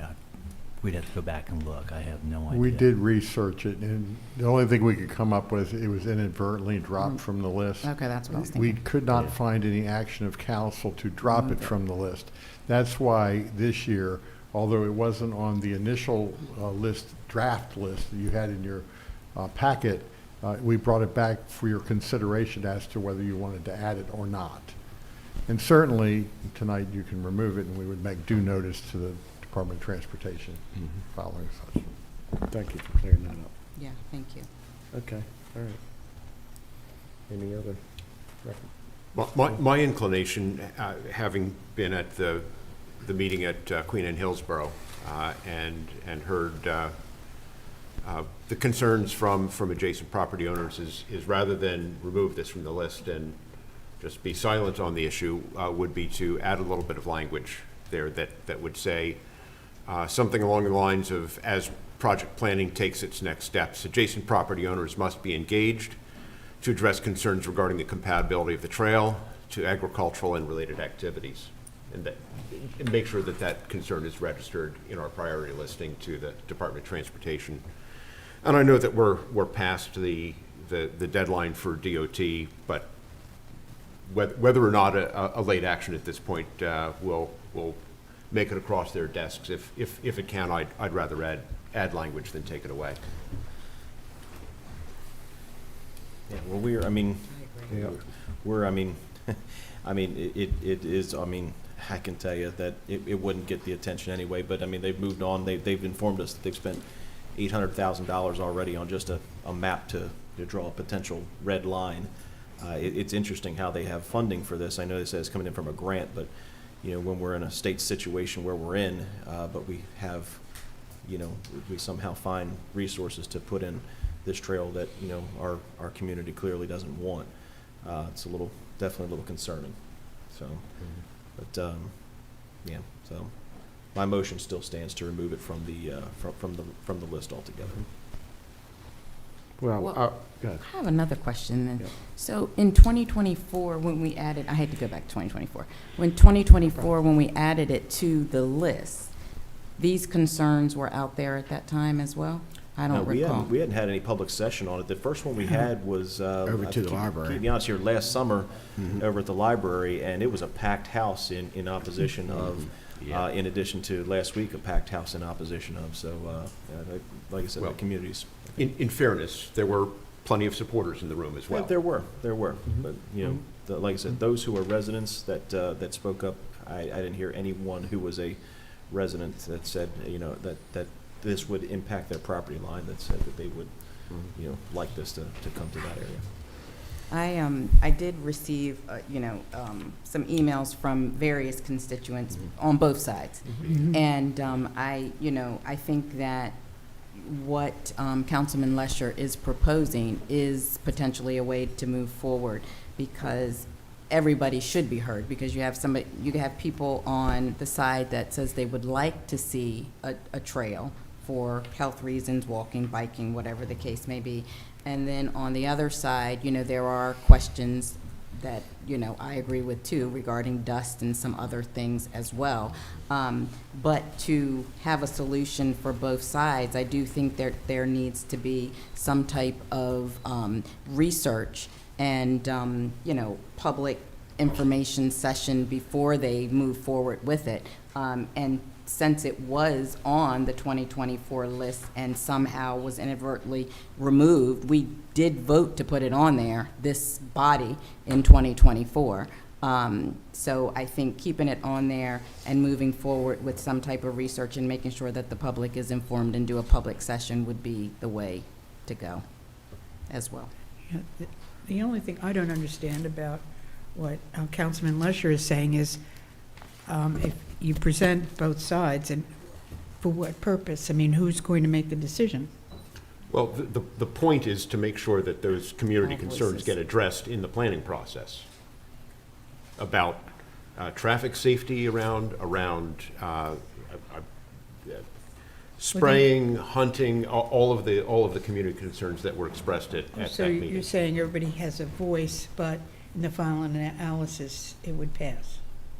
I'm just saying that if it were, that those concerns need to be addressed. Yeah, brought to the light. Yeah. It doesn't really provide for a resolution of what each side would say. Well, the resolution may be that due to health reasons and environmental reasons, the trail can't be completed once the research is done in regards to the concerns. But I think, you know, having, you know, research and data would help in making that decision. I mean, is it a health risk? Is it an environmental concern? I mean, because, you know, right now it's just... Right now it's bisecting farms, and we have Yes. farmers that spray, you know, some potent chemicals, and I could, that one concern alone, just someone biking and then, you know, coming into a, you know, And then the drift from a what is it? combine would, What's the industry that's there? Mount Airy? Mount Airy. Yeah, Mount Airy Farms.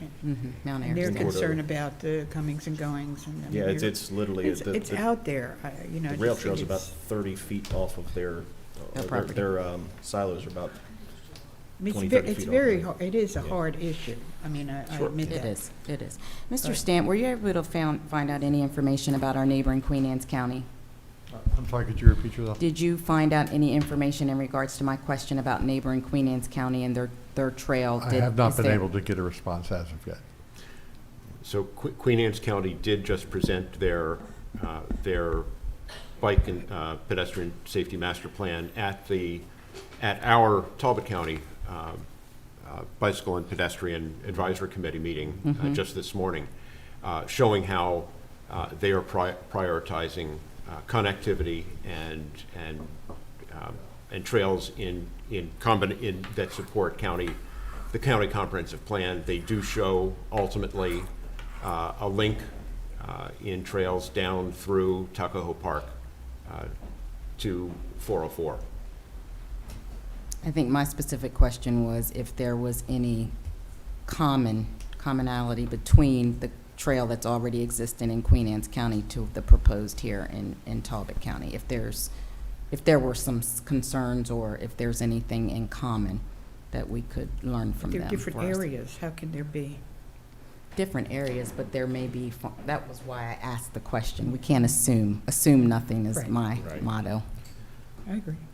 Well, to hear that we've spent $800,000 of taxpayer dollars. Now, granted, it is grants, right? But grants are exactly that. They're taxpayer dollars. To find out we spent $800,000 to put a red line on a map. God knows what it's going to be for this planning phase and how much more they would waste on this project just for the planning phase. And then obviously if they've ever got to construction, what that would cost for a community that doesn't want this. That's why I'm not for this. And it's interesting too. We go to Mako, you know, every summer, and we're asked to attend a meeting, you know, with MDOT, and the meeting every year is the same thing. Hey, welcome every county. One county comes in, next county comes out. You know, just want to let you know we don't have any funding for anything this year. Next county, you know, that seems to be the general theme of that meeting every single summer. So again, that being low on the priority list, I don't see this happening anyway. But I'd like to really carve that and grant it here by just removing it from the list altogether. And again, that motion still stands if anyone wanted to second it. I'll second it.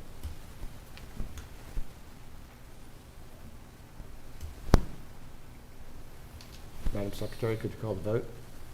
Mr. Callaghan? Aye. We'll remove it. Mr. Stepp? Aye. Mr. Lesher? Nay? Ms. Milky? Aye. Ms. Hayes? Nay. Okay. All right. All right. Next. We'll make sure we get a letter out to Department of Transportation tomorrow. Okay. Thank you. Okay. Next is discussion of Poplar Hill. I know. Okay.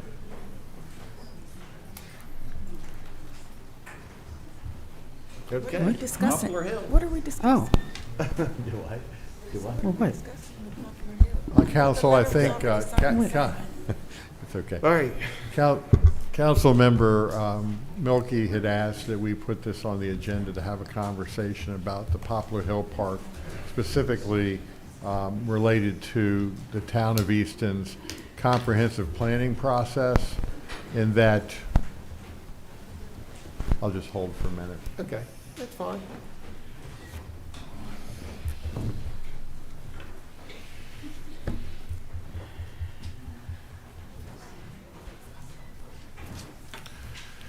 So again, this is in relationship to how the town of Easton is moving forward with their comprehensive plan update, and specifically the Poplar Hill Farm. Council had directed staff to send a letter to the town of Easton to make it clear that any mention of the Poplar Hill Farm at this point in time to leave things intact. And it's until such time the council has an open and transparent session with the public to have a debate on what the farm would be used for. We forwarded that to the town of Easton, and also indicate in that letter we indicated that any verbiage that they plan to use, that they send it back to the council for their review. I think Council Member Milky's concern is that in the updated comprehensive plan there are certain sections that talk about the property. In particular, there is one section that refers to Tristan Drive, which is a road that is shown in a dotted line that goes through that property from one end of the property to the other, exiting on Oxford Road. And Councilmember Milky, if that tees it up for you, hopefully, take it from here. Okay. Yeah, there were several, throughout the comprehensive plan that's proposed, there are a number of references to Poplar Farm. And one of them, you have to read the whole draft of the comprehensive plan. And one of the issues is, as I said, the Tristan Road that is in one section that it's recommended that it goes right through the property, comes out across Clubhouse Drive and Easton Club onto 333. And that's suggested. And I think that needs more consideration than we've given it as to what effect that could be. There's also a provision in there that depending on the interest of the town, perhaps a new indoor facility should be installed on the Poplar Farm. And I think that's something that needs to be addressed and investigated by us. There's also in a section that talks about growth projections for the property, that they retain or consider residential development design, which was prepared by Urban 3, which has helped draft this thing. And if you look at the comprehensive plan itself, it has a drawing, which was the original residential development that was proposed, that that developer sold to us. There are other aspects of it that I think are interspersed among it that we should address each one. And I know that there is some objection to the Tristan Road going through. I mean, there are two provisions. There's Tristan, that's an entrance from 33, just at the tip end of Pablo Farm, so that you could access the Woodland Park. That doesn't seem as objectionable as what they have displayed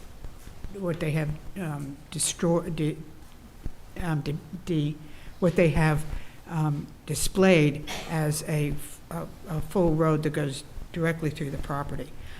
So I think that there are several things that need to be addressed and considered, and we should have an opinion on that. That's all I'm saying. I don't think it's enough to say, oh, we'll just keep it as it is in the original, because it's not really clear what the use was in the original. I think the letter conveyed that since acquiring the farm, what we're asking the town of Easton to do is acknowledge that until such time the county council has an open and transparent process for public input, that they echo that through their plan as appropriate, and not reference things that are old and outdated. And if that's not sufficient, if we want to do more, that's of course. Well, my concern is if on the proposed plan, it shows Tristan Road going all the way across, and we don't speak up about that it's of concern to us, are we then sort of giving a rubber stamp to the plan? Because we don't, even if we say, well, we want to consider these things, I mean, are we not raising the issue? That's just the way I look at it. And I think that we need to. And I think also there is some information out there, and we'll know more when we have the ward meetings, that maybe the town isn't going to even include that.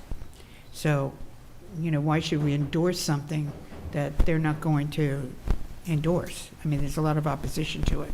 And in fact, if you look historically, on back in the day when the developer was going to develop it, they did a traffic study, and coincidentally, they never did a traffic study of what the effect of Tristan Road would be on Clubhouse Drive.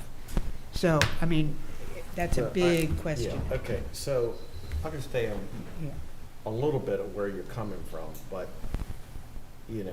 the town at one point passed a development. That development was going to go in.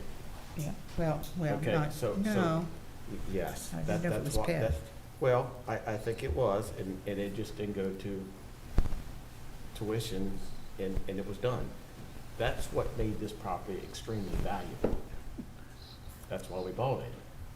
So why would we start messing around and start pulling things out when we don't even know what we're going to do with it?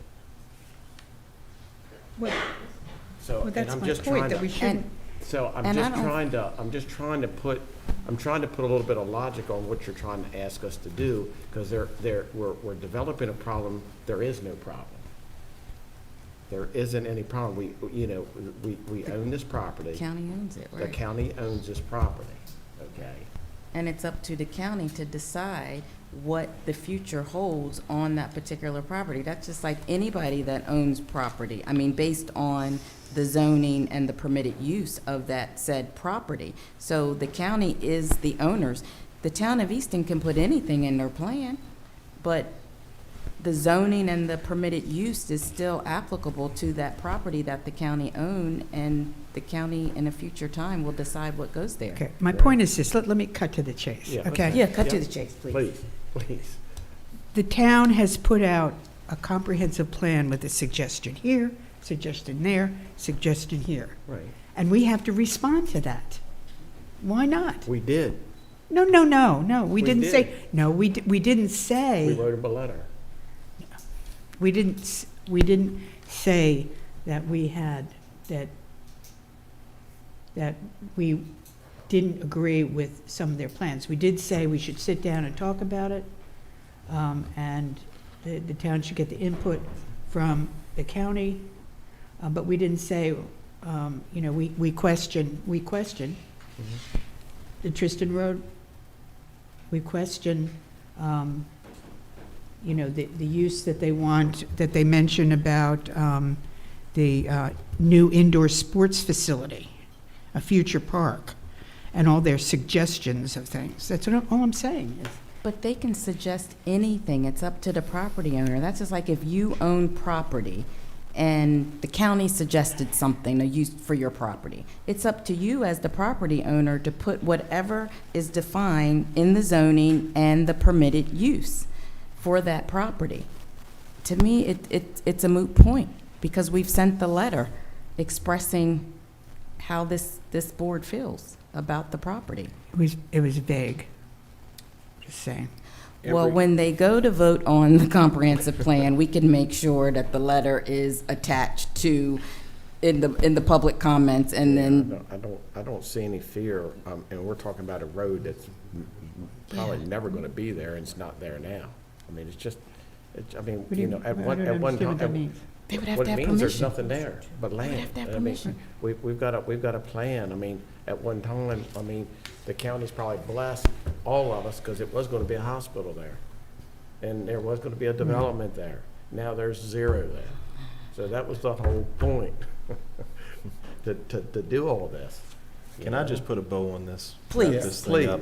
By all means. Yeah. Right now, this is just a piece of property. Yeah.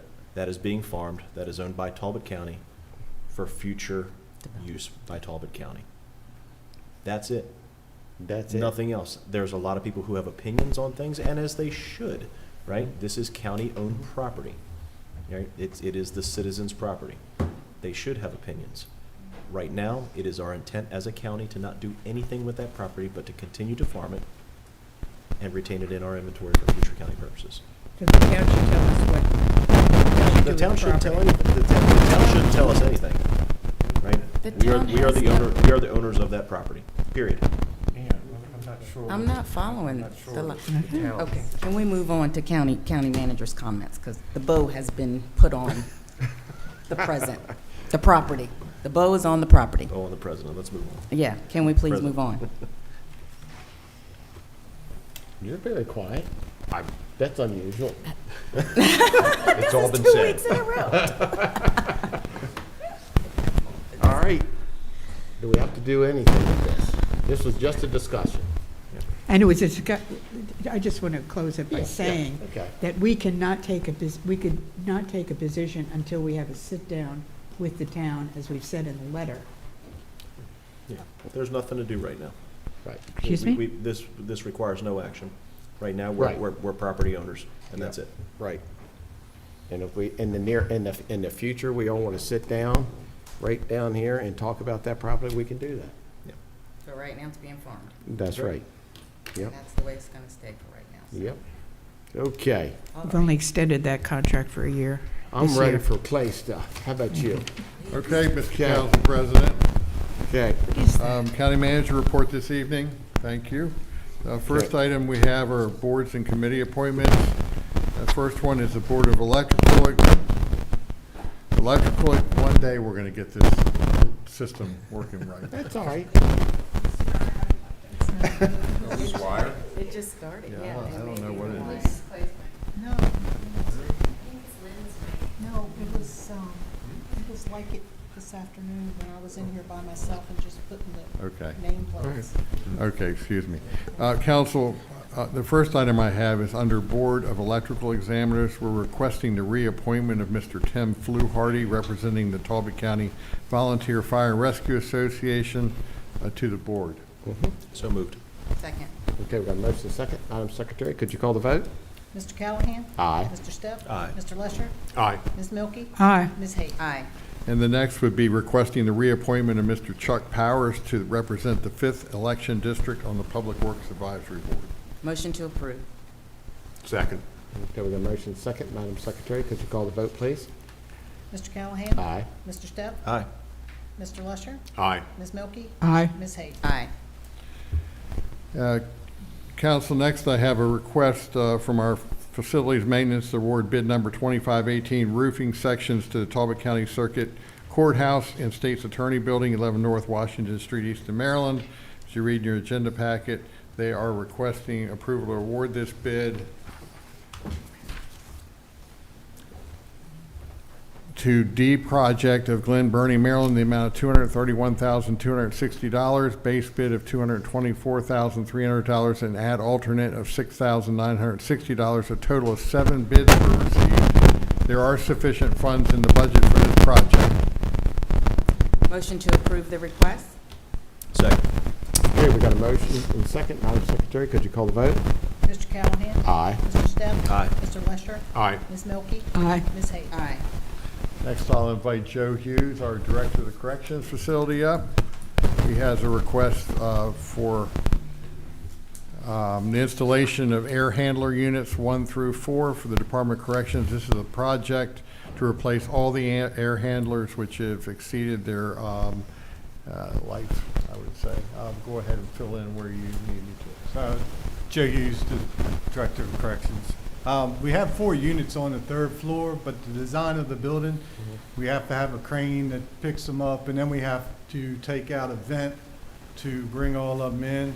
It makes more sense to do all 4 of them while we can. I have one of them down right now. Air handler number 3 is not working, and by doing all 4 of them, we'll save over $40,000 by doing it just at one time. Okay. So this would be a approval to award contract to Johnson Controls utilizing a Sourcewell contract for the replacement installation of air handlers 1 through 4 at the Corrections Center for a total of $348,980. There are sufficient funds in the capital budget for this project. Okay. Make a motion. Second. Okay, we got a motion second. Madam Secretary, could you call the vote? Mr. Callaghan? Aye. Mr. Stepp? Aye. Mr. Lusher? Aye. Ms. Milky? Aye. Ms. Hayes? Aye. Thank you. Okay, thank you. Good Thank you, job. Council. And I would invite your Finance Director, Ms. Sparks, up.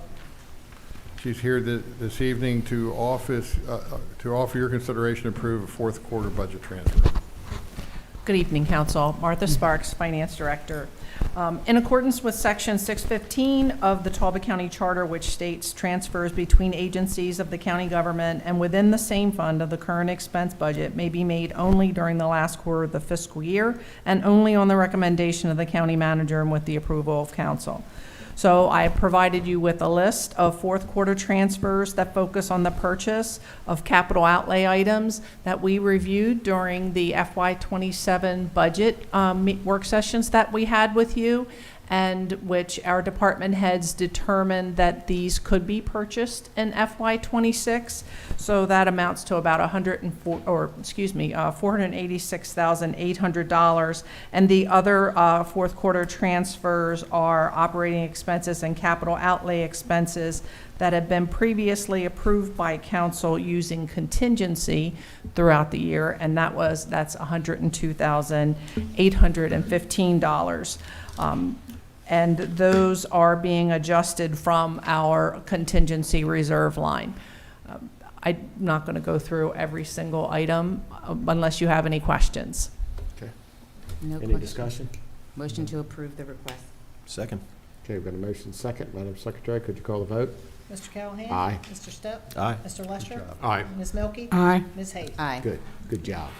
Thank you, Council. And the final item I have this evening is requesting to enter into a contract for transfer and acquisition of real property by and between 500 Beaver Road LLC in Talbot County, Maryland. This is to gain your approval to enter a contract regarding Cedar Point Road in the amount of $0 for the transfer of 3,870 square feet. And just to add some context, this is a triangle on Oxford Road. Many people know it as a park and ride. This is a privately owned property. The owner of the property would like to convey the cut-through road to the county for $0, where we will firm up the road, add a fence on each side of it, and allow the safe access and egress from Cedar Point Road by doing so. We will also seed and cover the area that was a parking area, as the owner of the property no longer would like to use it as a park and ride. Okay. So moved. Second. Okay, we got a motion second. Madam Secretary, could you call the vote? Mr. Callaghan? Aye. Mr. Stepp? Aye. Mr. Lesher? Aye. Ms. Milky? Aye. Ms. Hayes? Aye. And that completes the county manager report for this evening. Thank you, Council, for your support. Thank you. Good job. All right. I think we got a few names, don't we, there? We Yep. have several people signed up for public comment tonight. Yep. The first one is Ginda Simpson. Mm-hmm. Could I move above Dinda just to kind of paint the picture? Yeah, sure. Come on up. Come on up. So Long as first she's up, we okay. have Wendy Palmer then. Okay. All right. Good evening. My name is Wendy Palmer. I'm the Director of Health Interventions for the YMCA of the Chesapeake. What a full house tonight, and I'm really grateful for the time to speak to you this evening. I'm here today in strong support of the YMCA's proposed land swap of 1180 South Washington Street for the 15.66 acres on the plot that is located behind the temple off of the bypass, so that we can build, the YMCA of the Chesapeake can build a health intervention center that will serve this community for decades to come. But more importantly, I'm here on behalf of the people behind me. Some of them have already left this evening because of the length of our meeting.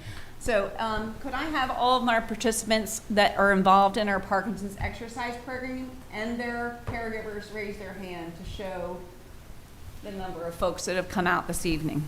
Thank you for being here. At the YMCA, we're a community not-for-profit with a 169-year tradition in Talbot County. That's right, 1857.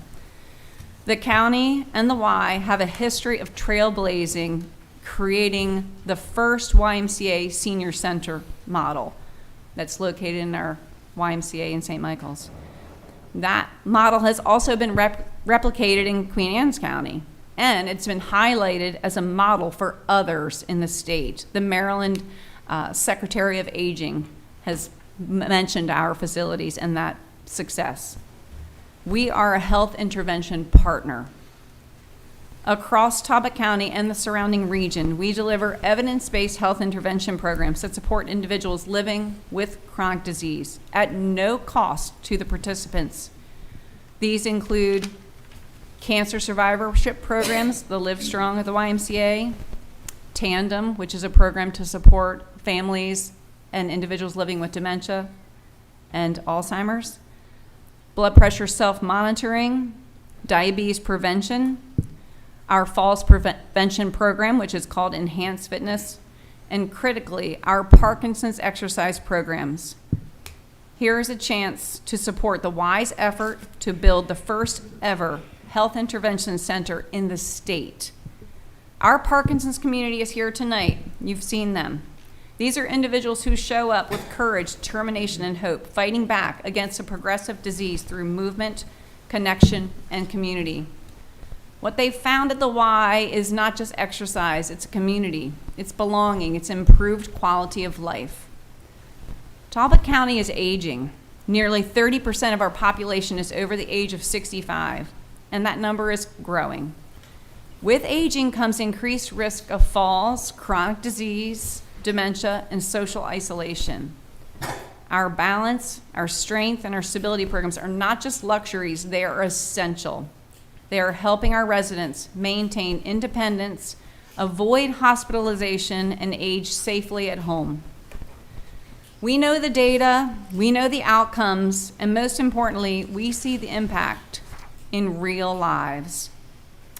Our original plan, which we focused on about 2 years ago, was to renovate the current facility at 1180 South Washington Street that the YMCA acquired in 2016. At that time, we really discovered that taking the time to renovate that facility would be displacing some of these life-changing programs for up to 18 months to 2 years. That time off from exercise would not work for our individuals in our programs. Trying to find the space at the other location would be next to impossible. I've done the spreadsheets. So 18 months would displace these programs, and at that location at Peach Blossom is already at capacity. So that's simply not an option anymore, and that's why we come before you tonight. The need is not slowing down in our county, it's actually accelerating. Parkinson's and dementia diagnoses are on the rise. Caregivers are stretched thin. Our healthcare systems cannot do this alone, and that's where we come in.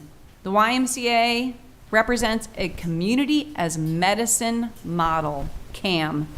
If you Google it, look it up, it talks a lot about where this is very effective in many states and many communities. It's being embraced across the country. We extend the work of our healthcare partners beyond the clinical walls and into the community, where prevention, connection, and the long-term wellness truly happen.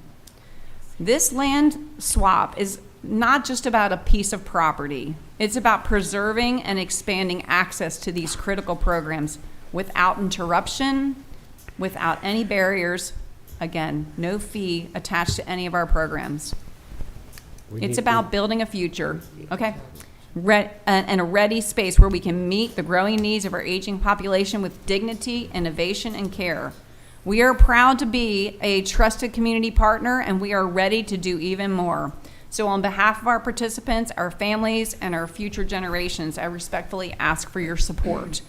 And I will leave additional letters from people that could not be here with you. Okay, thank you, I appreciate that. Thank you. Uh-huh. Okay. So next is Jinda Simpson. I will leave them all, yes.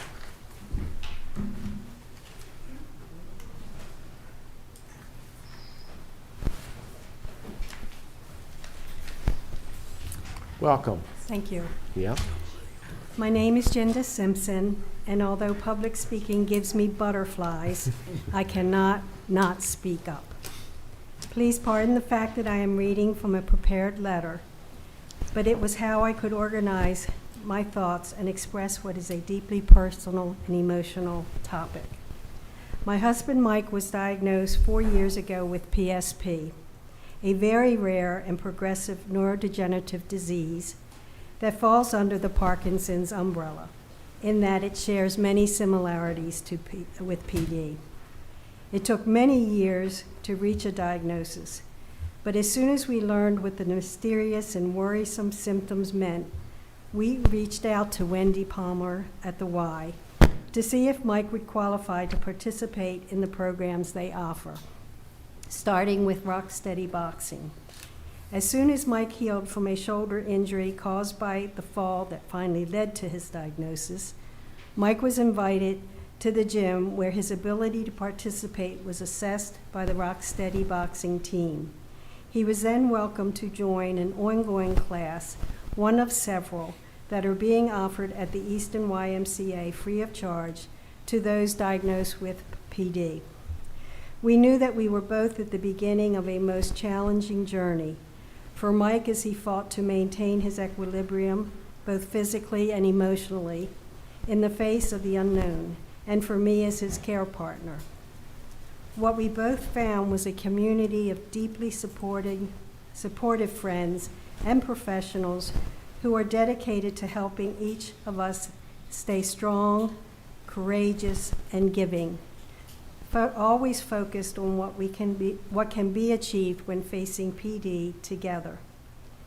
In the 4 years that my husband has been a member of this amazing community, participating 5 days a week in swimming, biking, and boxing classes, he has not only held steady in slowing the progression of PSP, but has actually managed a steady reversal of some of its biomarkers. He is better today than he was 4 years ago. As I look around me when I pick him up from his classes, I see others who are experiencing their own individual successes every day in every way. None of this would be happening without these incredible programs at the Y and the selfless commitment and trained professionalism of the individuals who work with our PD warriors. We are proud residents of Talbot County and are grateful for every better day these resources has given us. Thanks a lot for sharing that story. My husband. Yeah, I was just going to comment on the fact that the Rocksteady Boxing has made a change in my life. When I first went to Hopkins to see my doctor 4 years ago, at the end of the meeting, he told me I had a score of 25. I said, well, what's that? Well, 100's bad. But he said, the one thing you got to do for Parkinson's is you've got to exercise. And that's been known for decades. And he knew I had just signed up for Rocksteady Boxing. So they said, you keep it up, keep it up. So I went back 6 months later for my follow-up. And excuse me, at the end of the class, or the end of the session, the doctor looked at me and said, this is incredible, because your score is a progressive disease, right? But your score went from 25 down to 14. And the only thing I had done in 6 months was go to Rocksteady Boxing. And 3 years later, I'm still at 14. Good for you. So Good for you. It's really unheard of. They Okay. said if he keeps it up, they're going to be doing a study on him.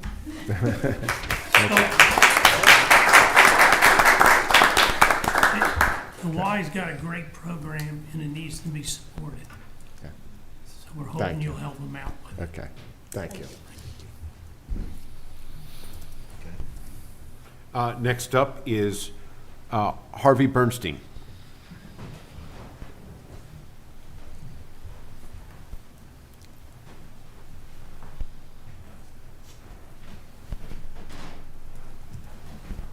I don't have a lot to add to this, except that there's so many tens of thousands of people that are coming down with Parkinson's every month all over the country.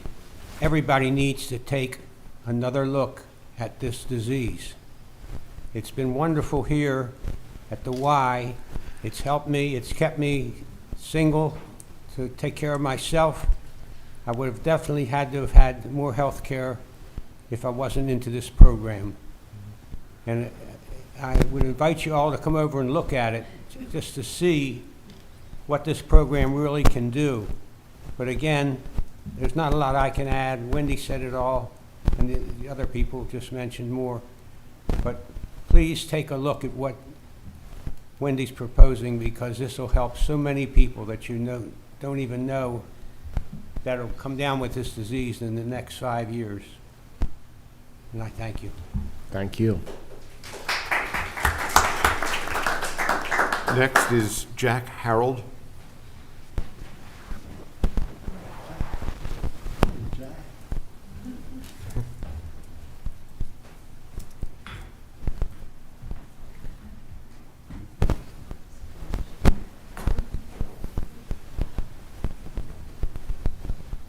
Jack Harold, and I've been diagnosed with Parkinson's disease 13 years ago, and was told at the time that there is no cure for Parkinson's, and you just had medications that would calm symptoms.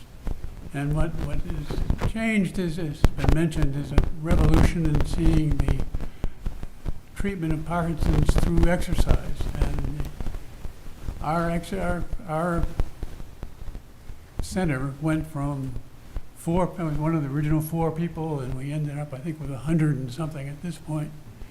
As we get overwhelmed with the good news that we're doing, you have to step back on other comments that were made, that this is a disease that is centered in the elder part of the population. As the demographics of this county will show you, if you lay that up against the Parkinson's incidence, that you've got a major problem coming down. We're solving today's problem, but we have to be ready for the expansion. And for every person that's got Parkinson's, there is a caregiver that is totally consumed by whether she can do her work or his work or whatever. So we have a very large number of people, and it's critical that we maintain a level of support. Thank you.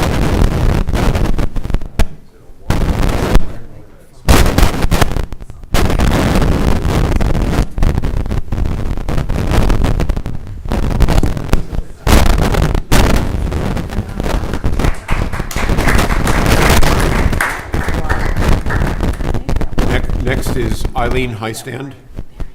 So Eileen had to leave, after dark, but I left her in comments. Thank you. Okay. And the last one who has signed up in advance is Cindy Orban.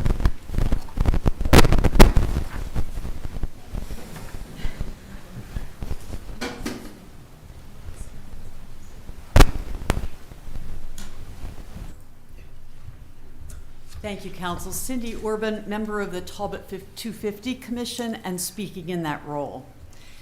Well, Talbot Day 2025 has come and gone, but its memories will surely remain. Just to be clear, I was involved with the 365th celebration, which was held just outside this chamber. I want to take this opportunity to recognize by name in this official space the Talbot County employees who represented their agencies, greeting those attending, sharing information, and offering giveaways. A reminder, I don't have to remind council or anyone here, this was a Sunday event, not one of their normal work days. From Economic Development and Tourism, Kristen Goller and her young helper, Brennan Tarleton and Bryce Yelton from Planning and Zoning, Nancy Andrew representing Healthy Talbot, from the Department of Emergency Services, Geneva Schaffel, Madison Loker, and Katie Stafford, who deserve additional recommendation for the most popular branded giveaway items at their table. Ellie Kilmon from Parks and Recreation made sure to delight the young and young at heart, keeping the bubbles flying and the games going.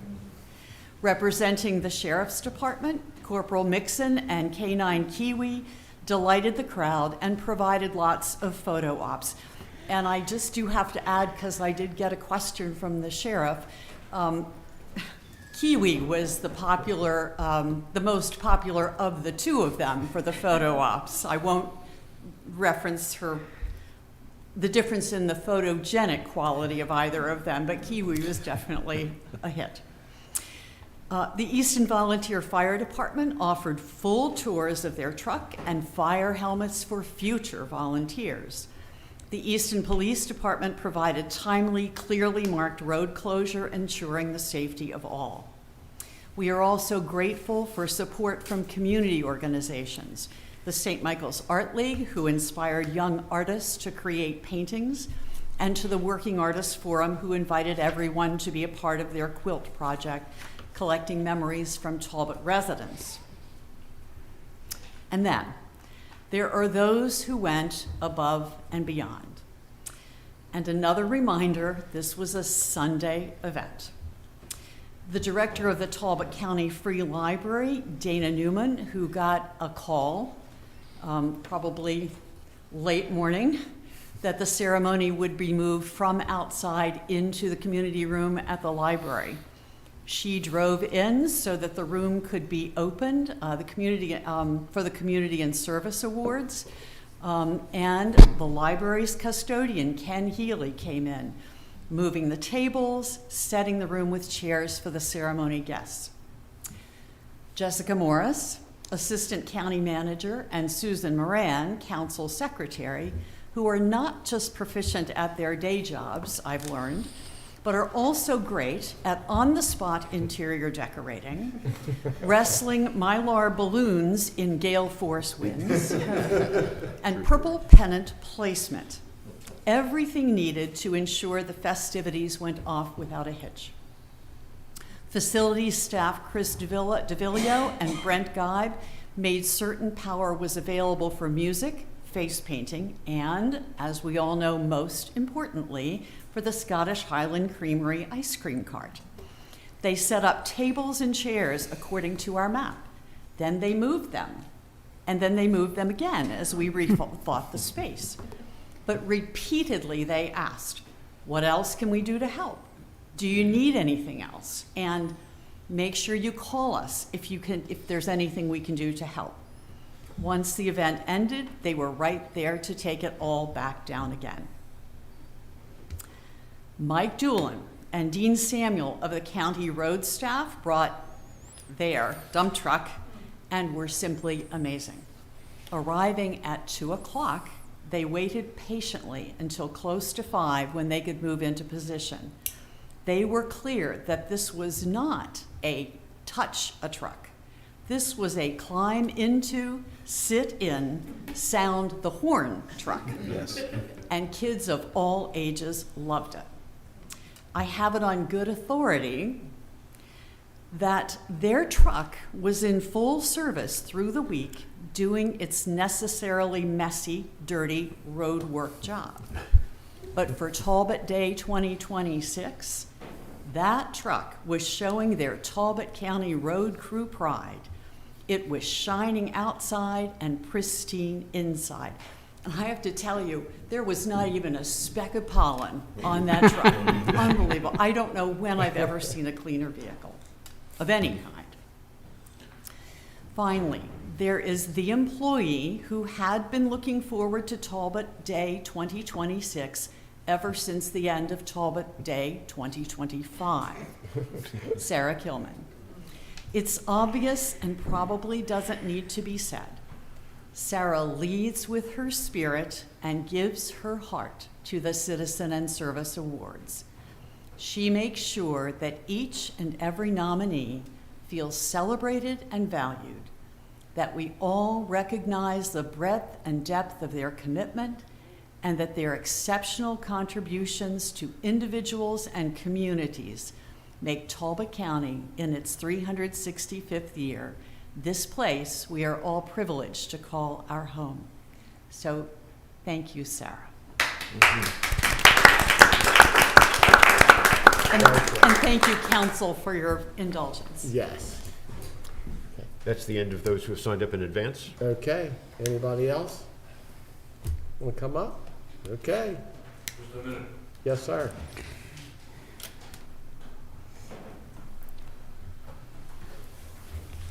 Phil Riggin, 29736 Sullivan Drive, Easton. If you decided tonight to introduce and pass an emergency appropriation for overtime for you folks, I would lead a campaign to support it. I just wanted to update you on one issue. Several weeks ago, I was here and I asked you to extend or to expand the priority list of road projects that were being sent to by the county to the Maryland Department of Transportation, and you agreed to do that. I want to thank you again for doing it. To update you on a couple of things, you may know some of these, you may know all of them. We have been told that the left turn lane onto Dustman's heading south, whatever it is, out of here, will begin in June. And we have also scheduled as a speaker, a presenter, for one of our community meetings, an official from the State Highway Administration who's going to tell us the details of the project. Now, I would assume if somebody's going to come talk to us as a community, it better be good news, or he or she's in trouble. So that would support the same sort of thing. So wanted to update you. Thank you for your support, and it will maybe save a life or two. Again, thanks. Okay, thank you. Okay. Anybody else like to say a few words? Okay. Council comments. Okay. Step. Good. I'll echo everything Miss Cindy said. It was, I appreciate appreciate you being there. Appreciate all you do on the 250 Commission. But I'll echo the staff for thanks for Talbot Day, all of y'all. I mean, it was a wonderful event, both indoor and outdoor. It's truly heartwarming to see where this has come, in the few years we've been doing it. So just thank you to everyone that made that a part, and thank you to everyone who came out to celebrate with on our 365th birthday. Well, if you'll pardon me, I'll step into national news. Once again, we've had an incident calling us to condemn political violence as un-American, unpatriotic, and unacceptable. Whether the intended victim is Vice President Mike Pence, Representative Gabby Giffords, Representative Steve Scalise, Governor Josh Shapiro, State Senator John Hoffman, Governor Gretchen Whitmer, or President Trump. This is not the way we resolve our differences. The incident must be properly investigated and the perpetrator and anyone who aided and abetted brought to justice. But this kind of political violence needs to be condemned at every level. I just want to revisit briefly the position on the comprehensive plan and the effect that it potentially has on the property that we acquired. To quote from the plan, it says, "The transportation map illustrates key proposed enhancements to Easton's multimodal transportation network," and that includes Tristan that goes through our property. "These improvements summarized below are conceptual at this stage. Exact designs, funding mechanisms, and construction timelines are largely undefined. Most projects are expected to be completed in conjunction with the adjacent property development or funded through the town's impact fees. These proposals are also subject to revision as the complete street study is finalized." And my only point was that I thought that we should make a statement that we did not approve of this, that aspect of the comprehensive plan, and that we wanted input. We didn't want it assumed that we agreed to it, that we wanted to discuss it and have it subject to our decision. That's all. Okay. I just want to thank Sarah and staff and everybody for a great Talbot Day. I think it was the best one yet, and me and Dave make a good duo. But just remind everybody to attend the housing fair on Saturday from 12 to 3. And that's it. That's all I have. The only thing I have, I'm sorry I didn't make it, but I heard you guys did a phenomenal job. And Sarah, thanks so much. You've done a big, really a big job for a lot of people, and it was a little bit of a tough day. So we really appreciate it. Okay. Well, Lynn's got one more thing. I just wanted to point out that on Saturday, there'll be a recognition of the 100th anniversary of the Cordova Fire Company. Okay, yep, got you. Thank you And- for reminding us of that. Yep. Which I'll be there. The Wrap County it up. Council's next meeting will be held on Tuesday, May 5th, beginning at 1:30 p.m. We will hold 2 public hearings that day on Bill number 1625 regarding the proposed fiscal year 27 budget. At 2:00 p.m. in the Bradley Meeting Room here, and at 7:00 p.m. at the Easton Elementary School cafeteria. Therefore, is there a motion to adjourn this meeting and reconvene as noted? So moved. And a second. Okay, we got a motion second. Madam Secretary, could you call the vote? Mr. Callaghan? Aye. Mr. Stepp? Aye. Mr. Lesher? Aye. Ms. Milky? Aye. Ms. Hayes? Aye. Okay, well, have a great evening. Thanks a lot for coming.